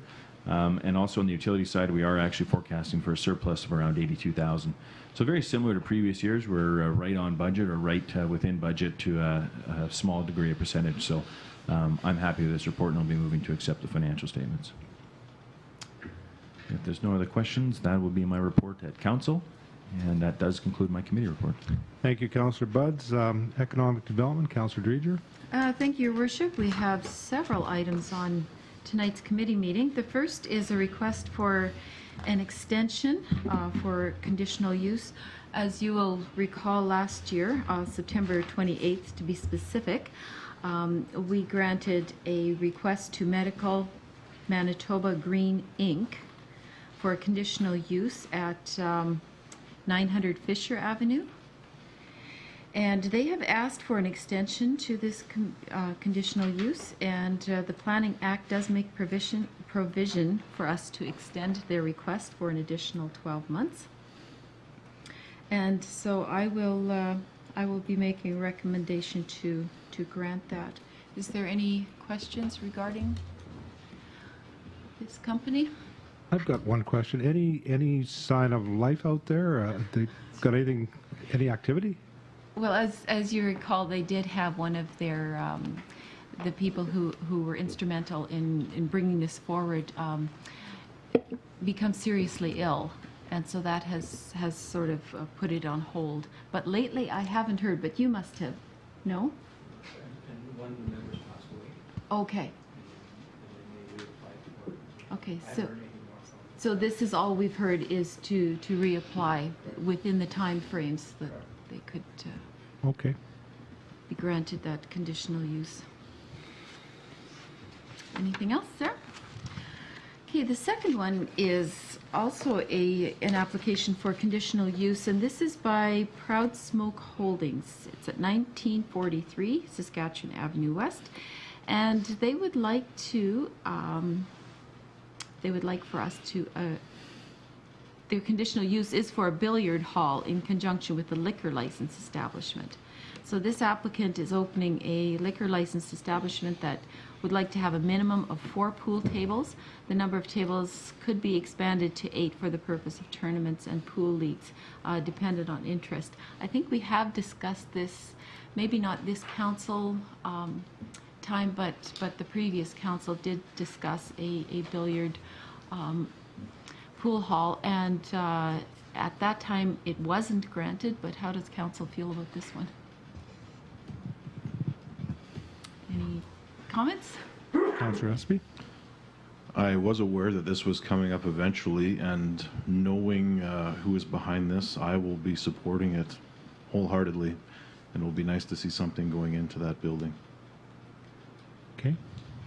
I think they will be working in conjunction with one of the local restaurants to supply the food there. So, Councillor Budds? Yeah, I too will be supporting the motion. I think it's a positive step forward for vacant property. I guess it's as long as when we do this, they are still within, obviously, the liquor license, which the Seasons, I think it says here, is going to be providing the food. So that you place an order at the billiards and then food is delivered. Does anyone know, or do we really come into the decision-making process? They're working out the logistics of it. Okay. All right. okay. Well, public notices have been sent to all property owners within a 100-meter radius. At this point, I don't believe we've heard anything, but possibly in the next 2 weeks we could be hearing from the public. But I think as well that it's a great step forward. Okay. We also have a request for variation from Pro Image Signs, and this is for the size of a sign to be increased from 6 square meters to 17.74 square meters, and this is at 2501 Saskatchewan Avenue West. There again, there have been no concerns by city departments, and the public notices have gone out for this as well. Any comments there? Any discussion? Just not related to this, but I do believe we were looking for some amendments to our sign bylaw. Is that? Your Worship, I explored that option with our planning district, and it would come at a cost to amend the zoning bylaw. Canal, did you want to refer back the information you provided me? Amendments for zoning bylaw cost $2,500, and as soon as the city comes forward with that, then microphone goes for it. Oh, you want to repeat it? Yes. Yes, please. Amendments to the zoning bylaw is a fee of $2,500. So do we have who is preparing or analyzing proposed recommendations for council's consideration? We will be doing that. Okay.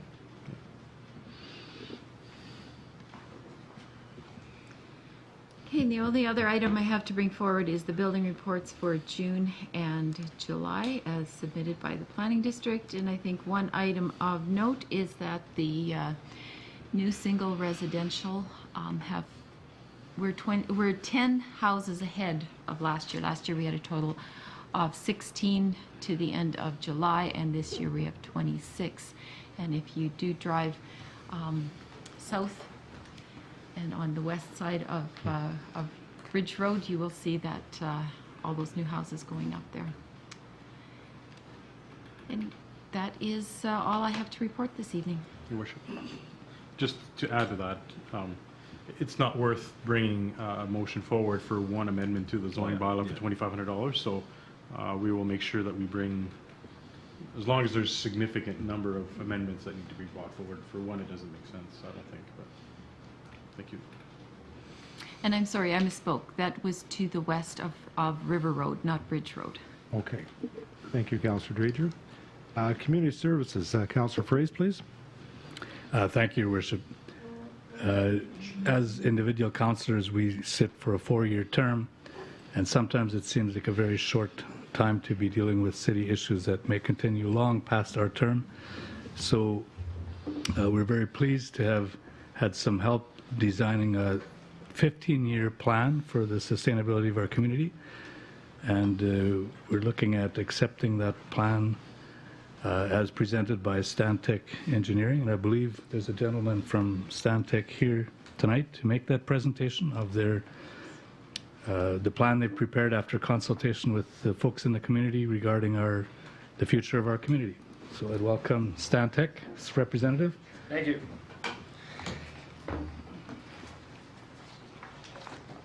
Nice to see most of you again. My name is Dustin Carson. I've worked with probably all of you on this project. So just to give a high-level overview of the project, we did submit the final plan to you guys for review. So I'm just here to talk a little bit about the creation of a 15-year community sustainable development plan.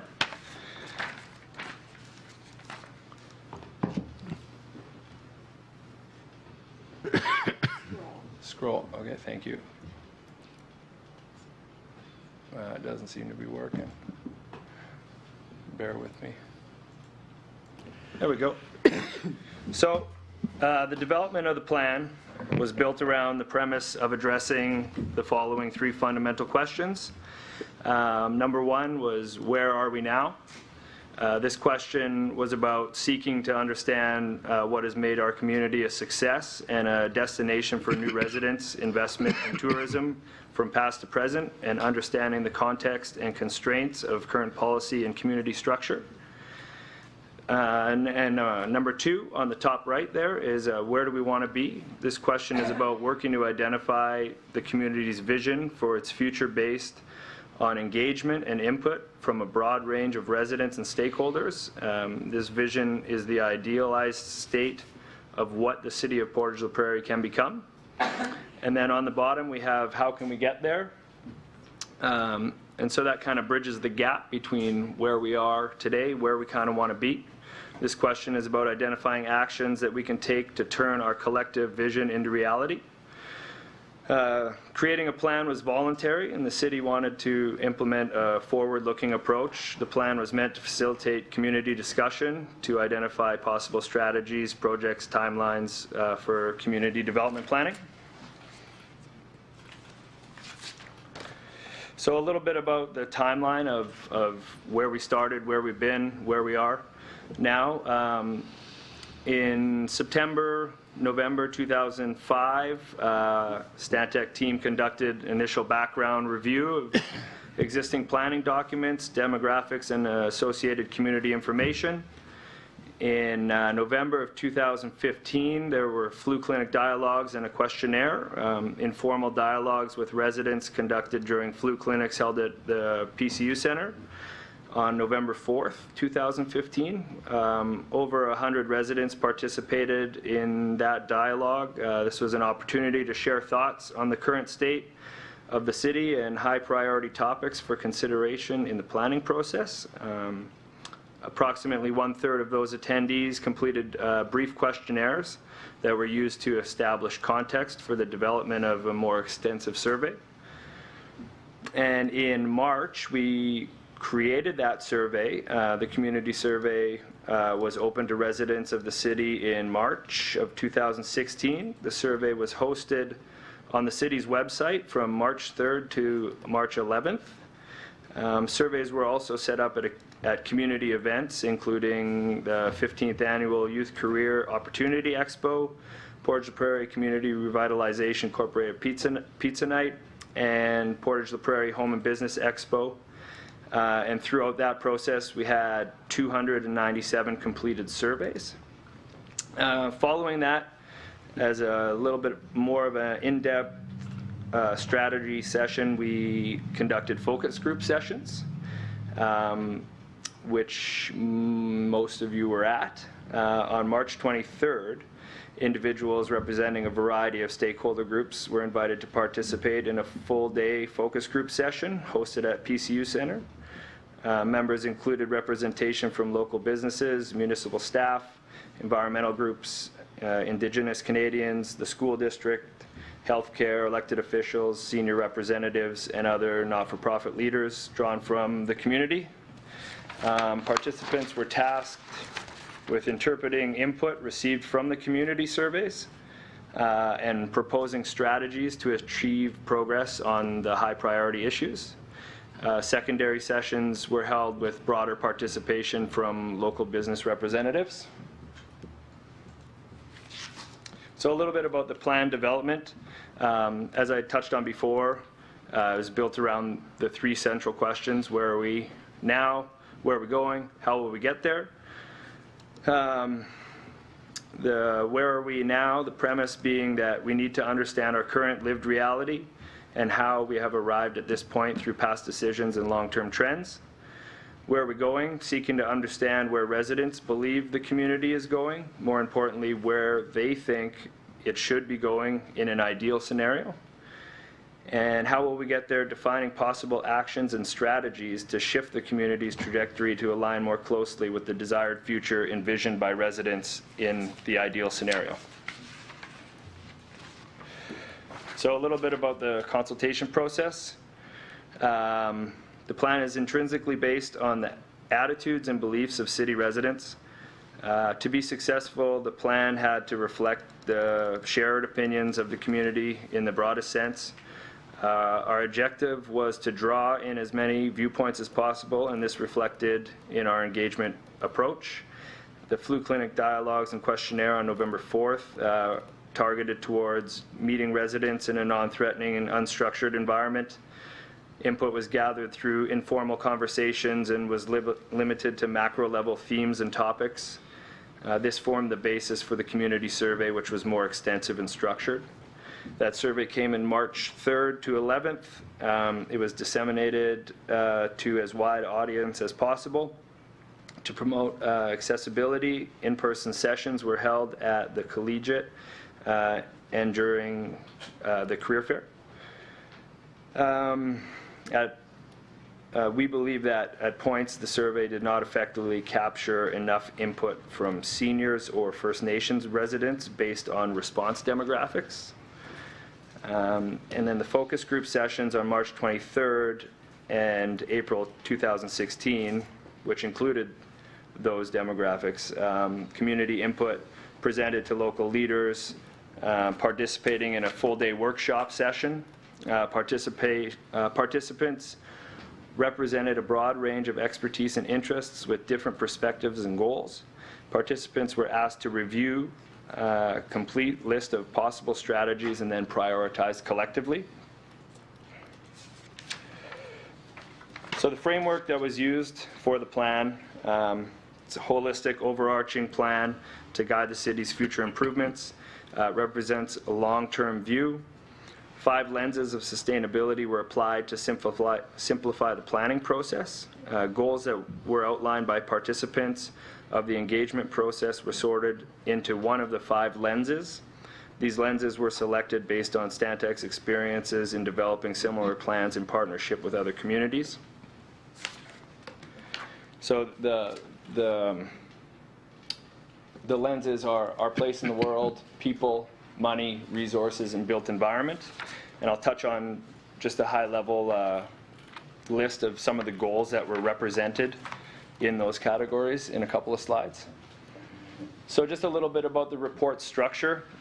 What it does is it kind of breaks out for each one of those lenses. It breaks out our current state, so where we're kind of at right now with some of the research that was gained from those early on reports and just our research into the community.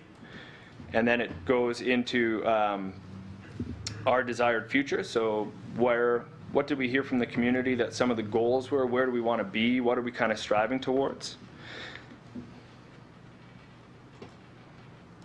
And then it goes into a little bit of the strategic actions.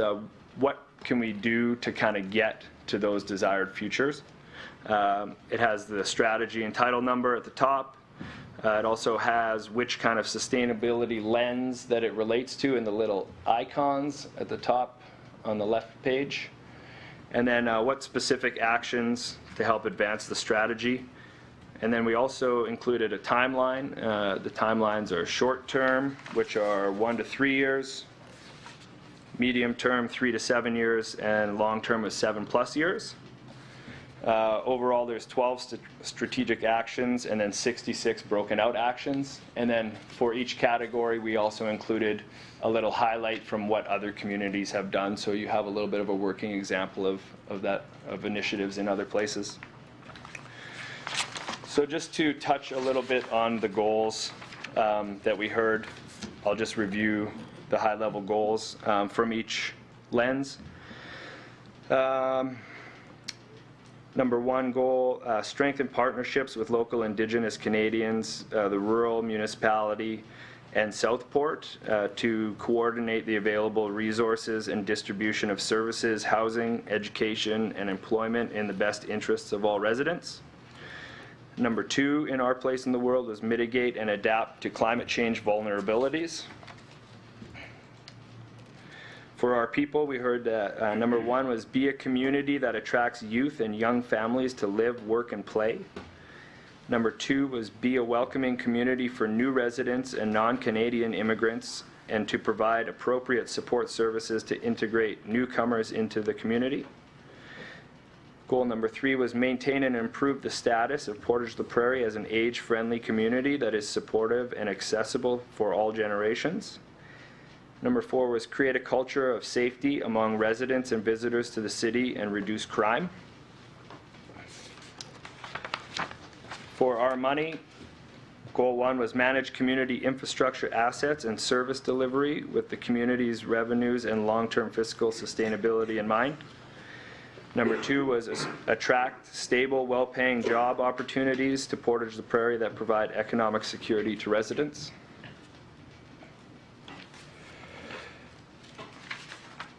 For the our natural resources section, we had 6 goals. Goal number 1 was create opportunities for residents to obtain seasonal, healthy, local foods. Number 2 was reduce the amount of community waste sent to landfill. Goal number 3 was preserve green spaces while creating opportunities for outdoor recreation and enjoyment for residents and visitors. Goal 4 under our natural resources was develop Crescent Lake and Island Park as a natural community asset and protect its ecological integrity while exploring opportunities for ecotourism and recreational enjoyment.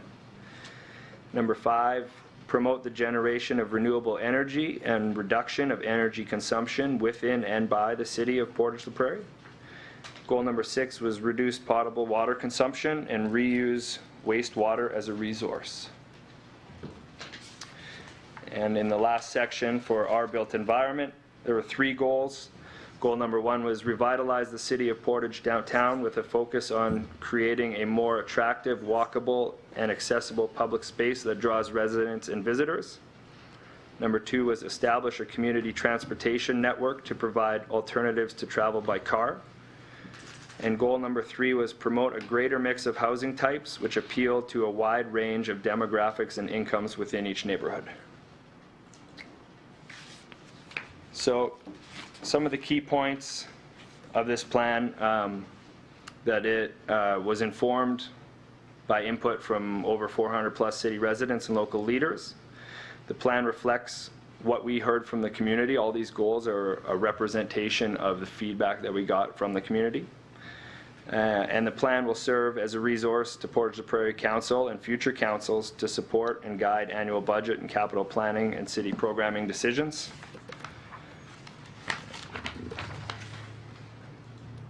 And just on behalf of me and my team in Stantec, I just wanted to thank the steering committee that was involved in this. I'd like to thank City Council for your involvement, and I would like to thank the mayor as well. Thank you very much for supporting this initiative and coming out to these events that existed. And that is all I got for you guys tonight. I hope that you take a look at the plan and review it. There's numerous actions in there that can kind of get started by council. Within the plan, we also have, who are the partners involved in pushing some of these actions forward. So it gets you started on, where are your starting points for the 12 strategic actions. Questions for Dustin? I had no questions except to thank Dustin for his work on this, and to just my preliminary reading of the report shows some really, really good advice and some good points to consider. Thank you for that. And I imagine as soon as we accept this report, we'll post it for the public to see as well. And so I think this could help to guide our development as a community for a very long time. Thank you, Dustin. Thank you very much. It's been an honor to be welcomed into the community during this 11th month process. So thanks. I'll stick around too if there's further questions for me later. Okay, thank you very much.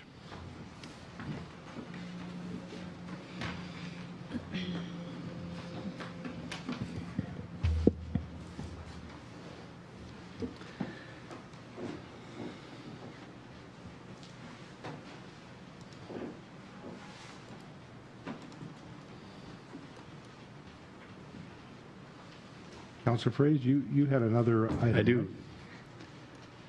The second issue in committee is to look at the establishment of an ad hoc committee on a more or less permanent basis, I guess, to help consolidate, if I can put it that way, different efforts that are made to improve parks in our city. And we'll be looking at a structure for that committee, including who might be represented on it and what its specific goals might be.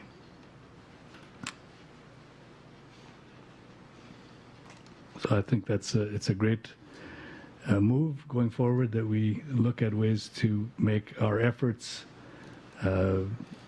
connect better. I think currently we have a number of different departments looking at various areas in the city as far as what's needed for green space and so on, and to put together a committee that can provide a sense of direction, I think would be a great idea.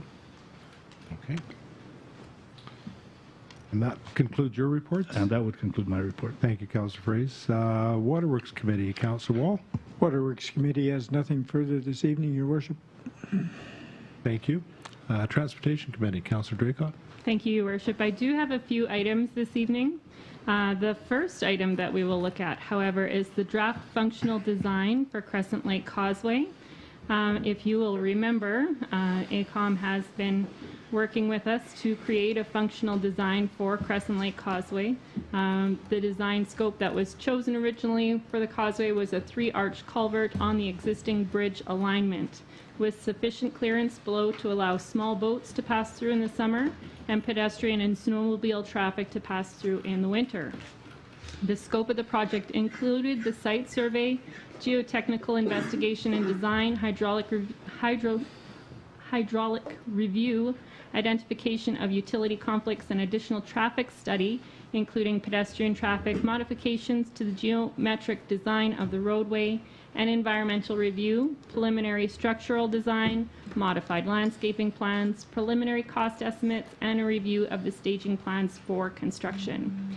AECOM performed an environmental review and recommended an Environment Act proposal be submitted to the province of Manitoba and that a request for review be submitted to the Department of Fisheries and Oceans.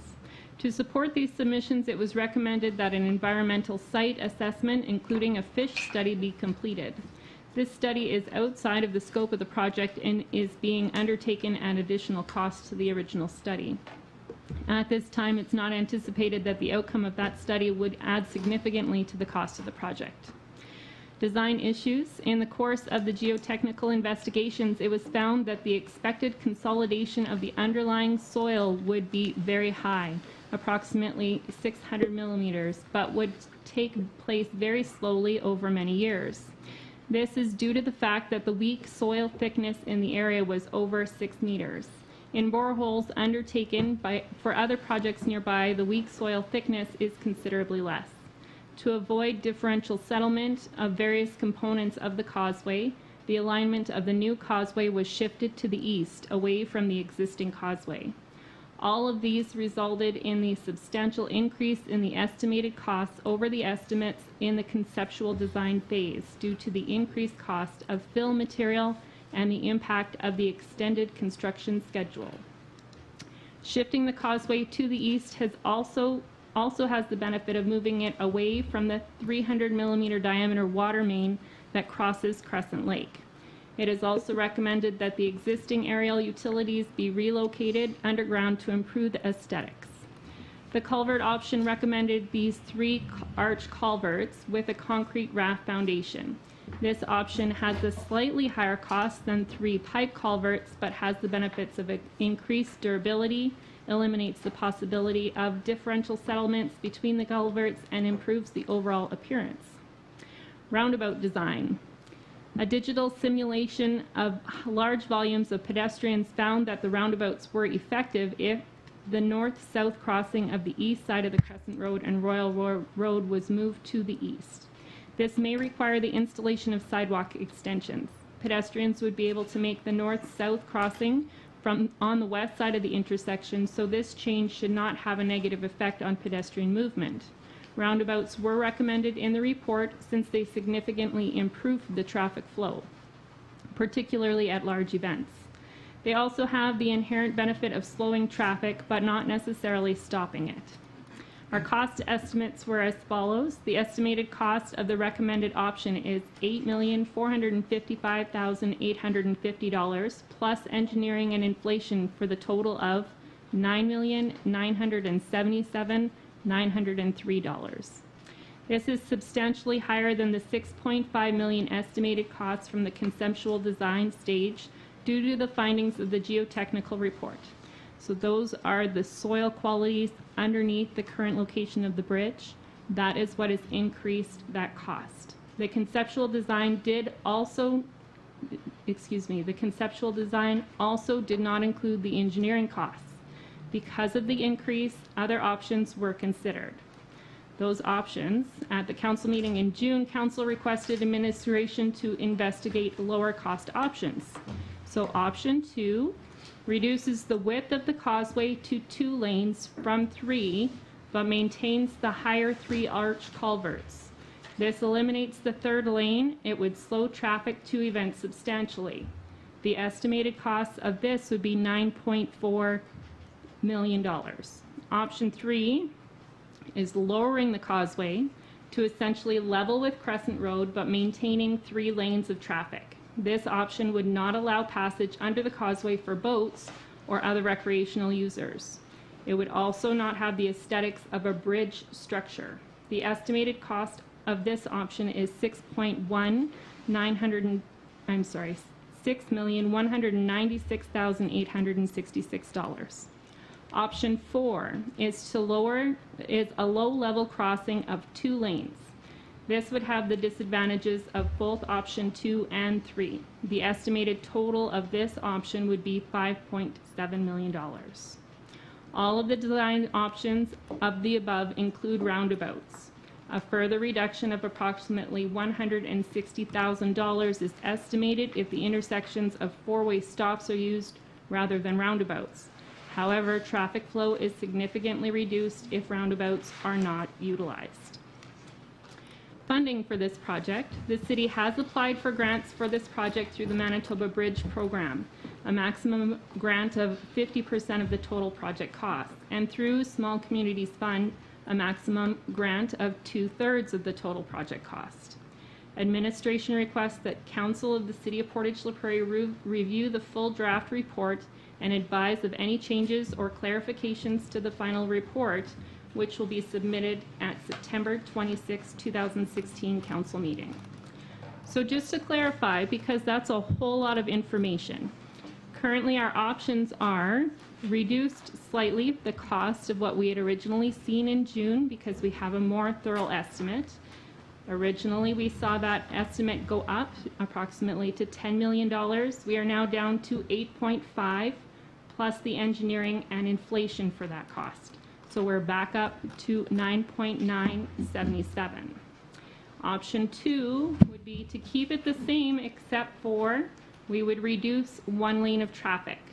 Option 3 brings it right down to Crescent. So we no longer have a bridge structure. We have a road that goes across to the other side of the island. Option 4 would be to reduce that level plus get rid of that 3rd lane of traffic. So in asking for some cost-saving measures, this is one has come back to council as our options for our 3-lane culvert. And just to clarify, council's next decision-making process will begin at budgeting. So at budgeting, we can look at these options that we have and make a final decision to give to administration to carry through. Does anybody have any questions for me? Because that's a very thorough report with a lot of information. Questions for Councillor Draycott? I'll do my best. Just a comment, it's not a question. I think this is proves that there are options to us as we asked for, and we're going to have to make some decisions. And I think it's timely that we do that at budget. And I would just really encourage everyone to read the report. And if there are additional information, I do appreciate the roundabout comment in there in terms of the reduction of the costs. But as we all know, the longer we deliberate on this, time will also increase costs. So I'm looking forward to finalizing a decision this fall on the bridge design. So just so I'm clear on this, so the total savings from no roundabouts is 150,000 or 150 per roundabout? 160. 160. Okay. But that's for both? Total. Okay. Okay, thank you. And I guess I should clarify that we've been asked, I think, throughout the community recently why we're not looking at options that we were previously looking at. Why are we not looking at aligning to Tupper? Why are we not looking at a full span bridge if the cost is going to be that same? So in this report, they've outlined for us that the increases in our cost have been the soil quality underneath the ground. That soil quality will be the same approximately from Royal Road alignment to Tupper alignment. So from my conversations that I've had with the people that have put this together, is that most likely we would see the same increases no matter what our alignment is, no matter what type of structure we are looking at, because we don't want to be in this situation in 30 years with a bridge or a causeway that is not infrastructurally secure. So the estimates that they've given us, why we are not looking back at what the other options were, because the cost estimates would most likely increase to the same amount, same insignificant increases for all 3 options, just to clarify.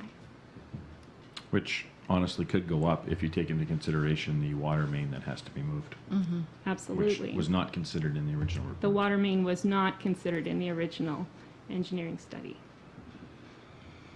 That would be greatly affected with a Tupper Street alignment. Okay.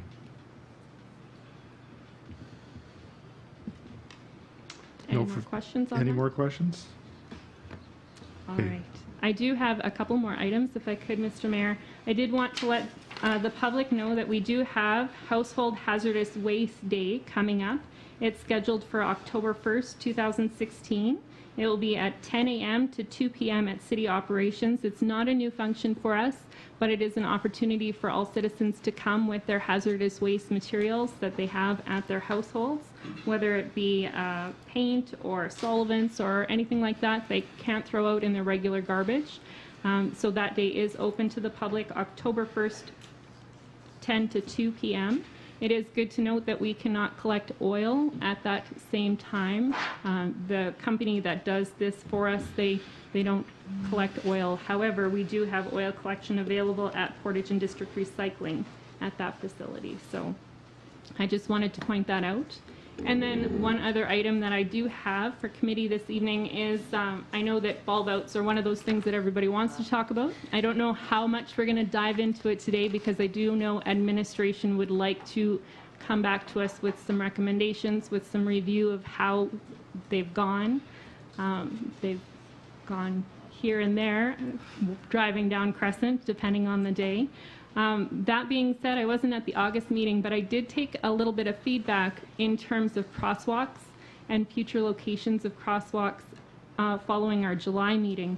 And so I just wanted to ask administration if they would consider looking at McKay, Fisher Avenue, because we do have an active transportation path there as well. We do have some pedestrian crossings to get from east to west, but we don't have any pedestrian crossings from what I can see going from north to south to get to that active transportation. We do have a park on McKay, as well as Fisher Avenue can be a very heavy traffic area. So it was a concern from one of our citizens. We've had lots of concerns about bulb outs, which I'm sure we'll get into a little bit more deeply next committee meeting. However, I just wanted to make sure administration was aware that there were some concerns for pedestrian crossings in those locations. Question? Just since you brought it up, Yeah. what are we actually expecting from administration with the report? Is it going to be how successful that so-called experiment was?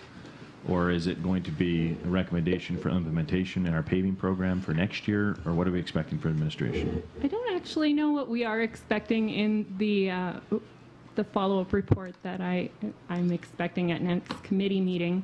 I do know that they wanted some feedback from school division with school buses. I don't know how that's going to be accomplished. Every time I drive by them, they're pushed up onto the curb this morning, some in the lake, which was inappropriate in my opinion. So I'm not sure how we're going to get that exact feedback if they're not out when the school buses are running. That's one of my concerns. Did you have a comment on that, Jim? No, we have been in discussions with the school division.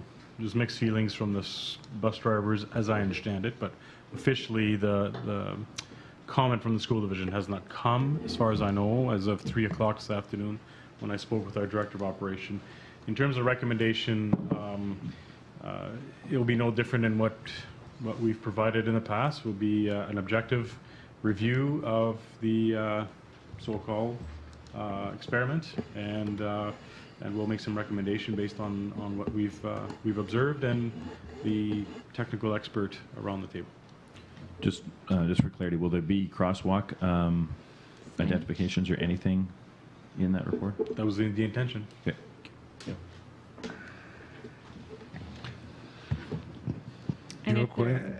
Sorry, go ahead. I was going to say, if there's no more questions for me. I do have a comment because I can't walk past a bulb out without commenting on it. Now, I might be wrong on this. The original proposal was to put them out, see what would happen, and get feedback from the public. And we got lots of feedback, and lots of it, emails and phone calls.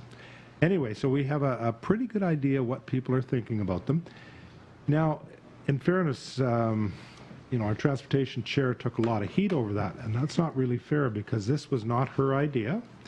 This was something that myself and everybody on council supported to take a look at it. So I think that's really, really important, especially for the public to hear that don't just beat up the chairperson. The rest of us had a little bit to do with it too. And we will try to keep open minds. And I have to say for myself, anything that enhances safety for pedestrians, I probably will support. So just so people know that. Anyway, and thank you for chairing that. I know it's been an onerous file for the last month or so, but thank I'm you. prepared for somebody to take some heat. Okay.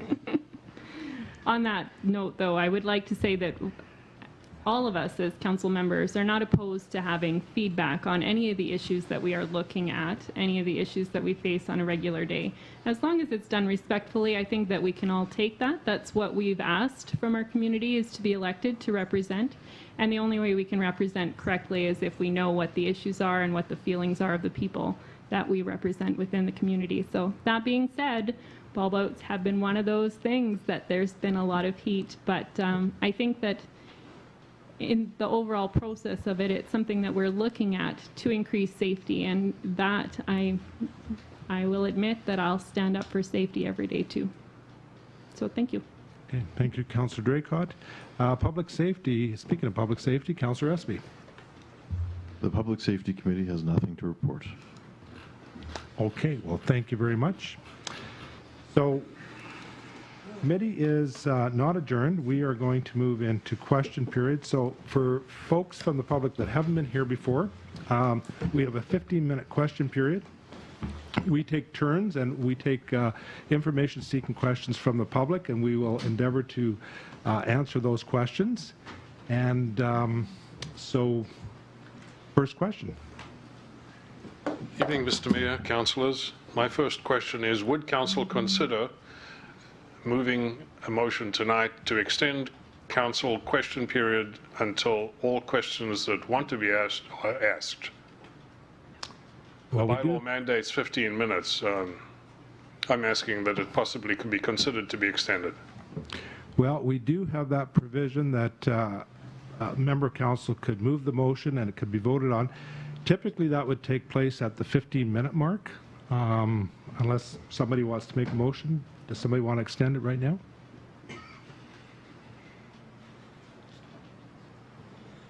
Well, I'm going to guess no for right now. If at a later time, if a councillor wants to move the motion, they're welcome to. So, Bill, the answer would probably be no. Are there other questions? Come on up to the mic. Hi, my name is Diana Pelle. The proposed bulb outs on Crescent Road resulted in a recent hasty put-together petition. This has 296 signatures as well. The people who had signed it, there's over 100 Sorry, that excuse advised. me. Do you have a question, Ms. Pelle? There is a question is coming up. The resulting petition out of all these 100 recommendations, 4 suggestions came out for signers regarding the petition, what they'd rather see on the road. Number 1, they're not in any particular order. Number 1 is radar, photo radar that ticket speeders 24/7. This also brings in revenue for the city. Number 2 is more crosswalks with better signage and painted lines. Currently, the crosswalk at 4th and 4th Street Southwest has a tree on the south side, which reduces visibility. Number 3 was lighted crosswalks where pedestrians can push a button. And number 4 was to include stop signs where the current crosswalks are on the Crescent Road. We all recognize that any direct route, as long as the Crescent Road is, that doesn't have stop signs or photo radar is going to have a speeding problem. My question to council is, are you willing to use these alternatives instead of putting bulb outs? Well, I'll answer from my chair, and then Mr. Espy or anybody else can feel free to join in. On photo radar, I'm not a big fan of it, and not because sometimes I get caught in it, but the cost is very, very high. I was public safety chair during my first term. In 2007, we were approached by a company out of Winnipeg, and we had some issues with Saskatchewan Avenue. We'd had some close calls, some accidents. The RCMP had some concerns. So they did a presentation, then they presented what it would cost. And our goal was to reduce speeding. So, of course, this could be paid for with all the fines that we would get from the photo radar. And so I said to the fellow, I said, well, if we reduce the speeding, we would get less money. Is that correct? He said, oh, yes. I said, then how would we pay for this expensive project? Well, then you move it down the street. And anyway, our objective is to reduce speeding, not to get a lot of money. And in this case, the business case for it is we would have been losing money if we'd reduce speeding. So photo radar, I'm not a big fan of it. Maybe things have changed. That's been a few years. We absolutely will work on crosswalks, signing them, painting them, enhancing them. And the whole idea of the bulb outs, there was a lot of, I think, misconceptions out there. People were tying the bulb outs into the group from the West End that came that were concerned about speeders and the amount of traffic. This was not a recommendation from those folks. Absolutely not. In fact, most of them aren't in favor of it. This was a recommendation that we had to improve the safety of crosswalks, and part of the rationale was this limits the time that a pedestrian is actually on the street. It makes them more visible, and it tends to slow traffic down just because the street narrows. So. Yeah, so I understand that. Like the recommendations that are being made are to facilitate both pedestrian as well as vehicular traffic. If you're adding in stop signs and you're making the crosswalks better seen, visible, and you're educating the public on where they are, you're going to see slower speed limits. You're not going to see as much speeding, and then pedestrians will be safer in crossing. Would I be able to leave the petition with City Council? Absolutely. Yep. Okay, thank you. Councillor Espy, did you have anything to add? Not particularly. I'd like to wait and see what the report has to say, but definitely in favor of some of the other options you discussed. Okay. Next questioner, Bill. Yeah, Bill Pierce. My question is there anything that council can do to enhance the appearance of the community corner of Saskatchewan Avenue and 3rd Street to make it more appealing to people entering our city? Thank you. Convention Corner, right? That's correct. Convention Corner. Okay. Who would like to tackle that one? I agree it's not terribly attractive with the fence there the way it is, and I was approached the other day by my friend Jerry McSimic, who has some ideas to improve it that we might be able to implement without spending a bunch of money, and I'll be bringing some ideas forward. Thank you, Councillor Wall. David, Mr. Forshaw, you had a question? Thank you, Your Honor. Your Worship, yes, David Forshaw, very extensive report this evening regarding options regarding the bridge, but I'd like to ask whether or not there has been investigation as to the cost to upgrade to the truck route, high gross vehicle weight accommodations of either Royal Road or Tupper. I never heard any cost estimates in that regard, and we both know either street needs significant upgrade. Is there a study forthcoming, or is the AECOM yet to provide that additional costing to your proposal? Sorry, Mr. Forshaw, I just wanted to make sure that I was on the same page as you. You're not actually speaking about the bridge itself, but upgrades to Tupper or Royal Road, Tupper Street. Yeah. The whole premise for the new bridge proposal is to accommodate high vehicle weight. And the both sides of this costly bridge that you spoke about tonight, the traffic exits that bridge. It's on to residential streets, both north and south of the structure.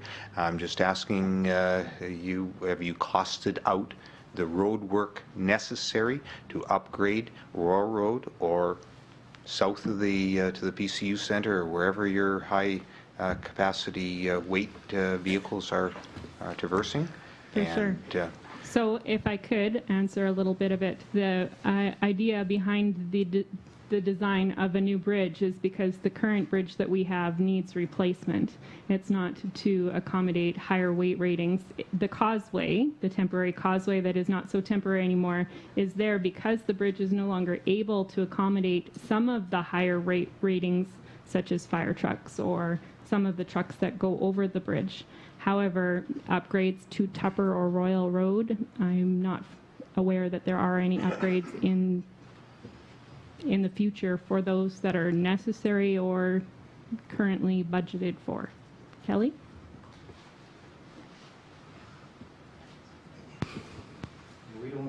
We haven't planned any upgrades for Royal Road North or South, the bridge, causeway. Road structures there are reasonably adequate for the loading that we see on them. We don't see, those vehicles are traveling there now.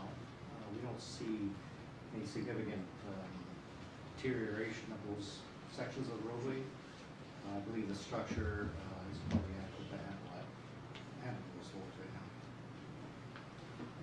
Does that answer your question, Mr. Forshaw? Not really. Next questioner. Mr. Messington? Yeah.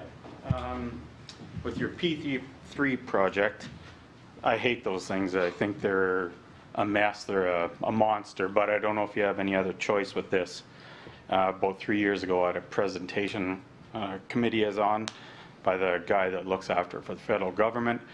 And basically what you're doing in a P3 is transferring the risk off you, the owner, to the contractor, whoever takes it on, but it comes at a premium.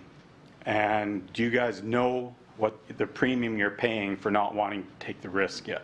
Because that's what the fellow said, basically. There's a cutoff point where the premium you're paying doesn't make sense to not take the risk yourselves. Yeah. But like I said, you guys might not have much of a choice on this one other than doing that. Well, you're absolutely right. There's a higher price, and I think it was stated by several of the presenters. The financing for P3 is higher. Municipalities, cities borrow at a very favorable rate. So obviously, the financing is higher. There is that transfer of risk, and we wouldn't really know until the bids come in what that, it's like buying insurance, what that insurance policy is going to cost us.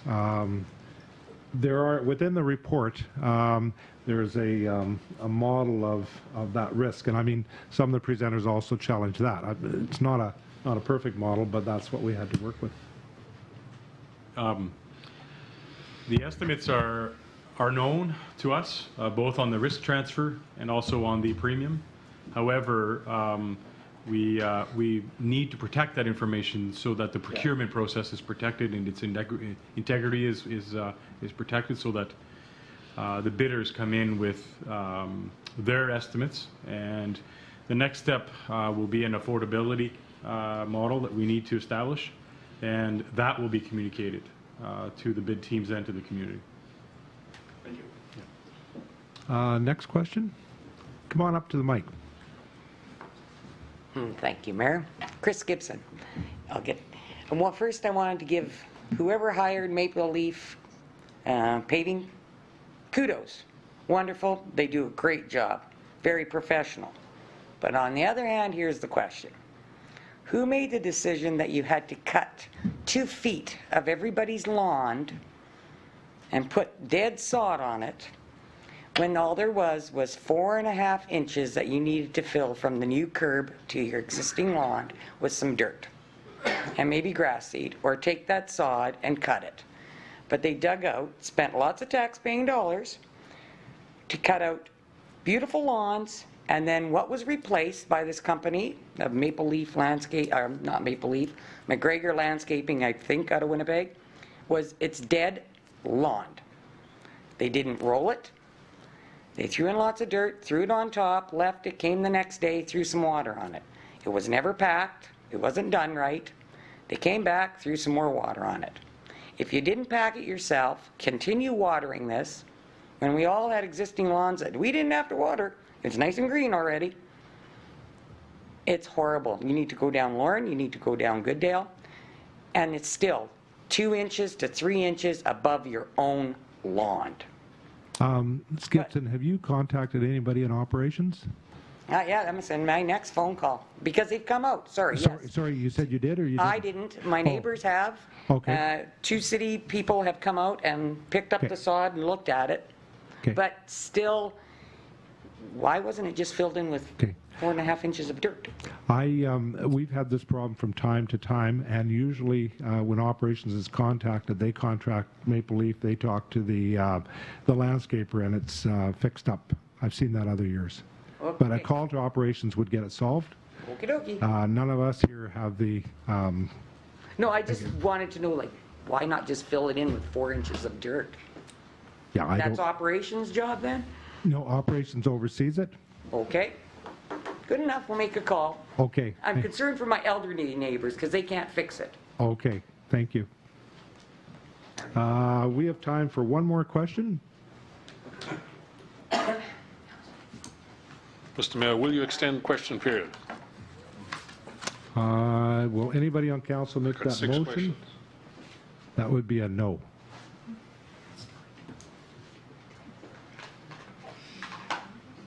Do you want to ask one question, Bill?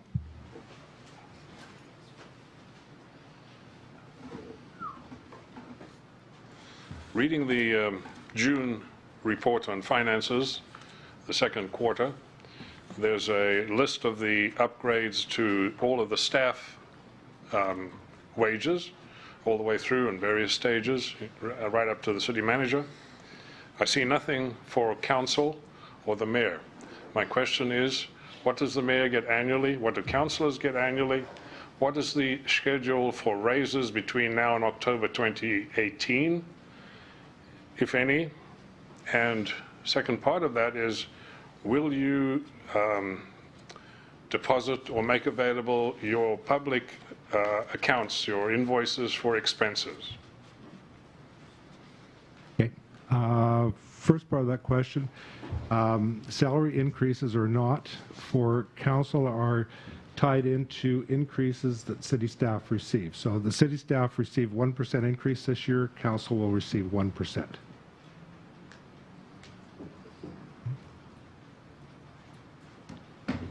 Should be noted, I guess, in the past, not always has council increases mirrored that of decisions made on terms of QP settlements and then the corresponding raise that goes out to management. So that council has not always followed that, and it's up to council's discretion.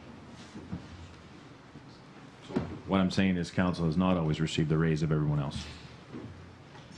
And what is council's stipend? Mine is $37,000 a year, and approximately 1/3 of that is a municipal allowance. I hope I've got that straight. Municipal allowance, so that would cover things like gasoline, et cetera, et cetera. In most RMs, you get a gas allowance. In the city of Portage, we don't. So 37,000 would be the total, I think. I think councillors are about 1,100 a month. That information we can get to you, Mr. Knott. Yeah. Pardon? That information we won't disclose to you tonight. Obviously, putting us on the spot with that type of information is not something that we have at our fingertips, but we can provide you with that information. I'll wait for that information. Thank you, sir.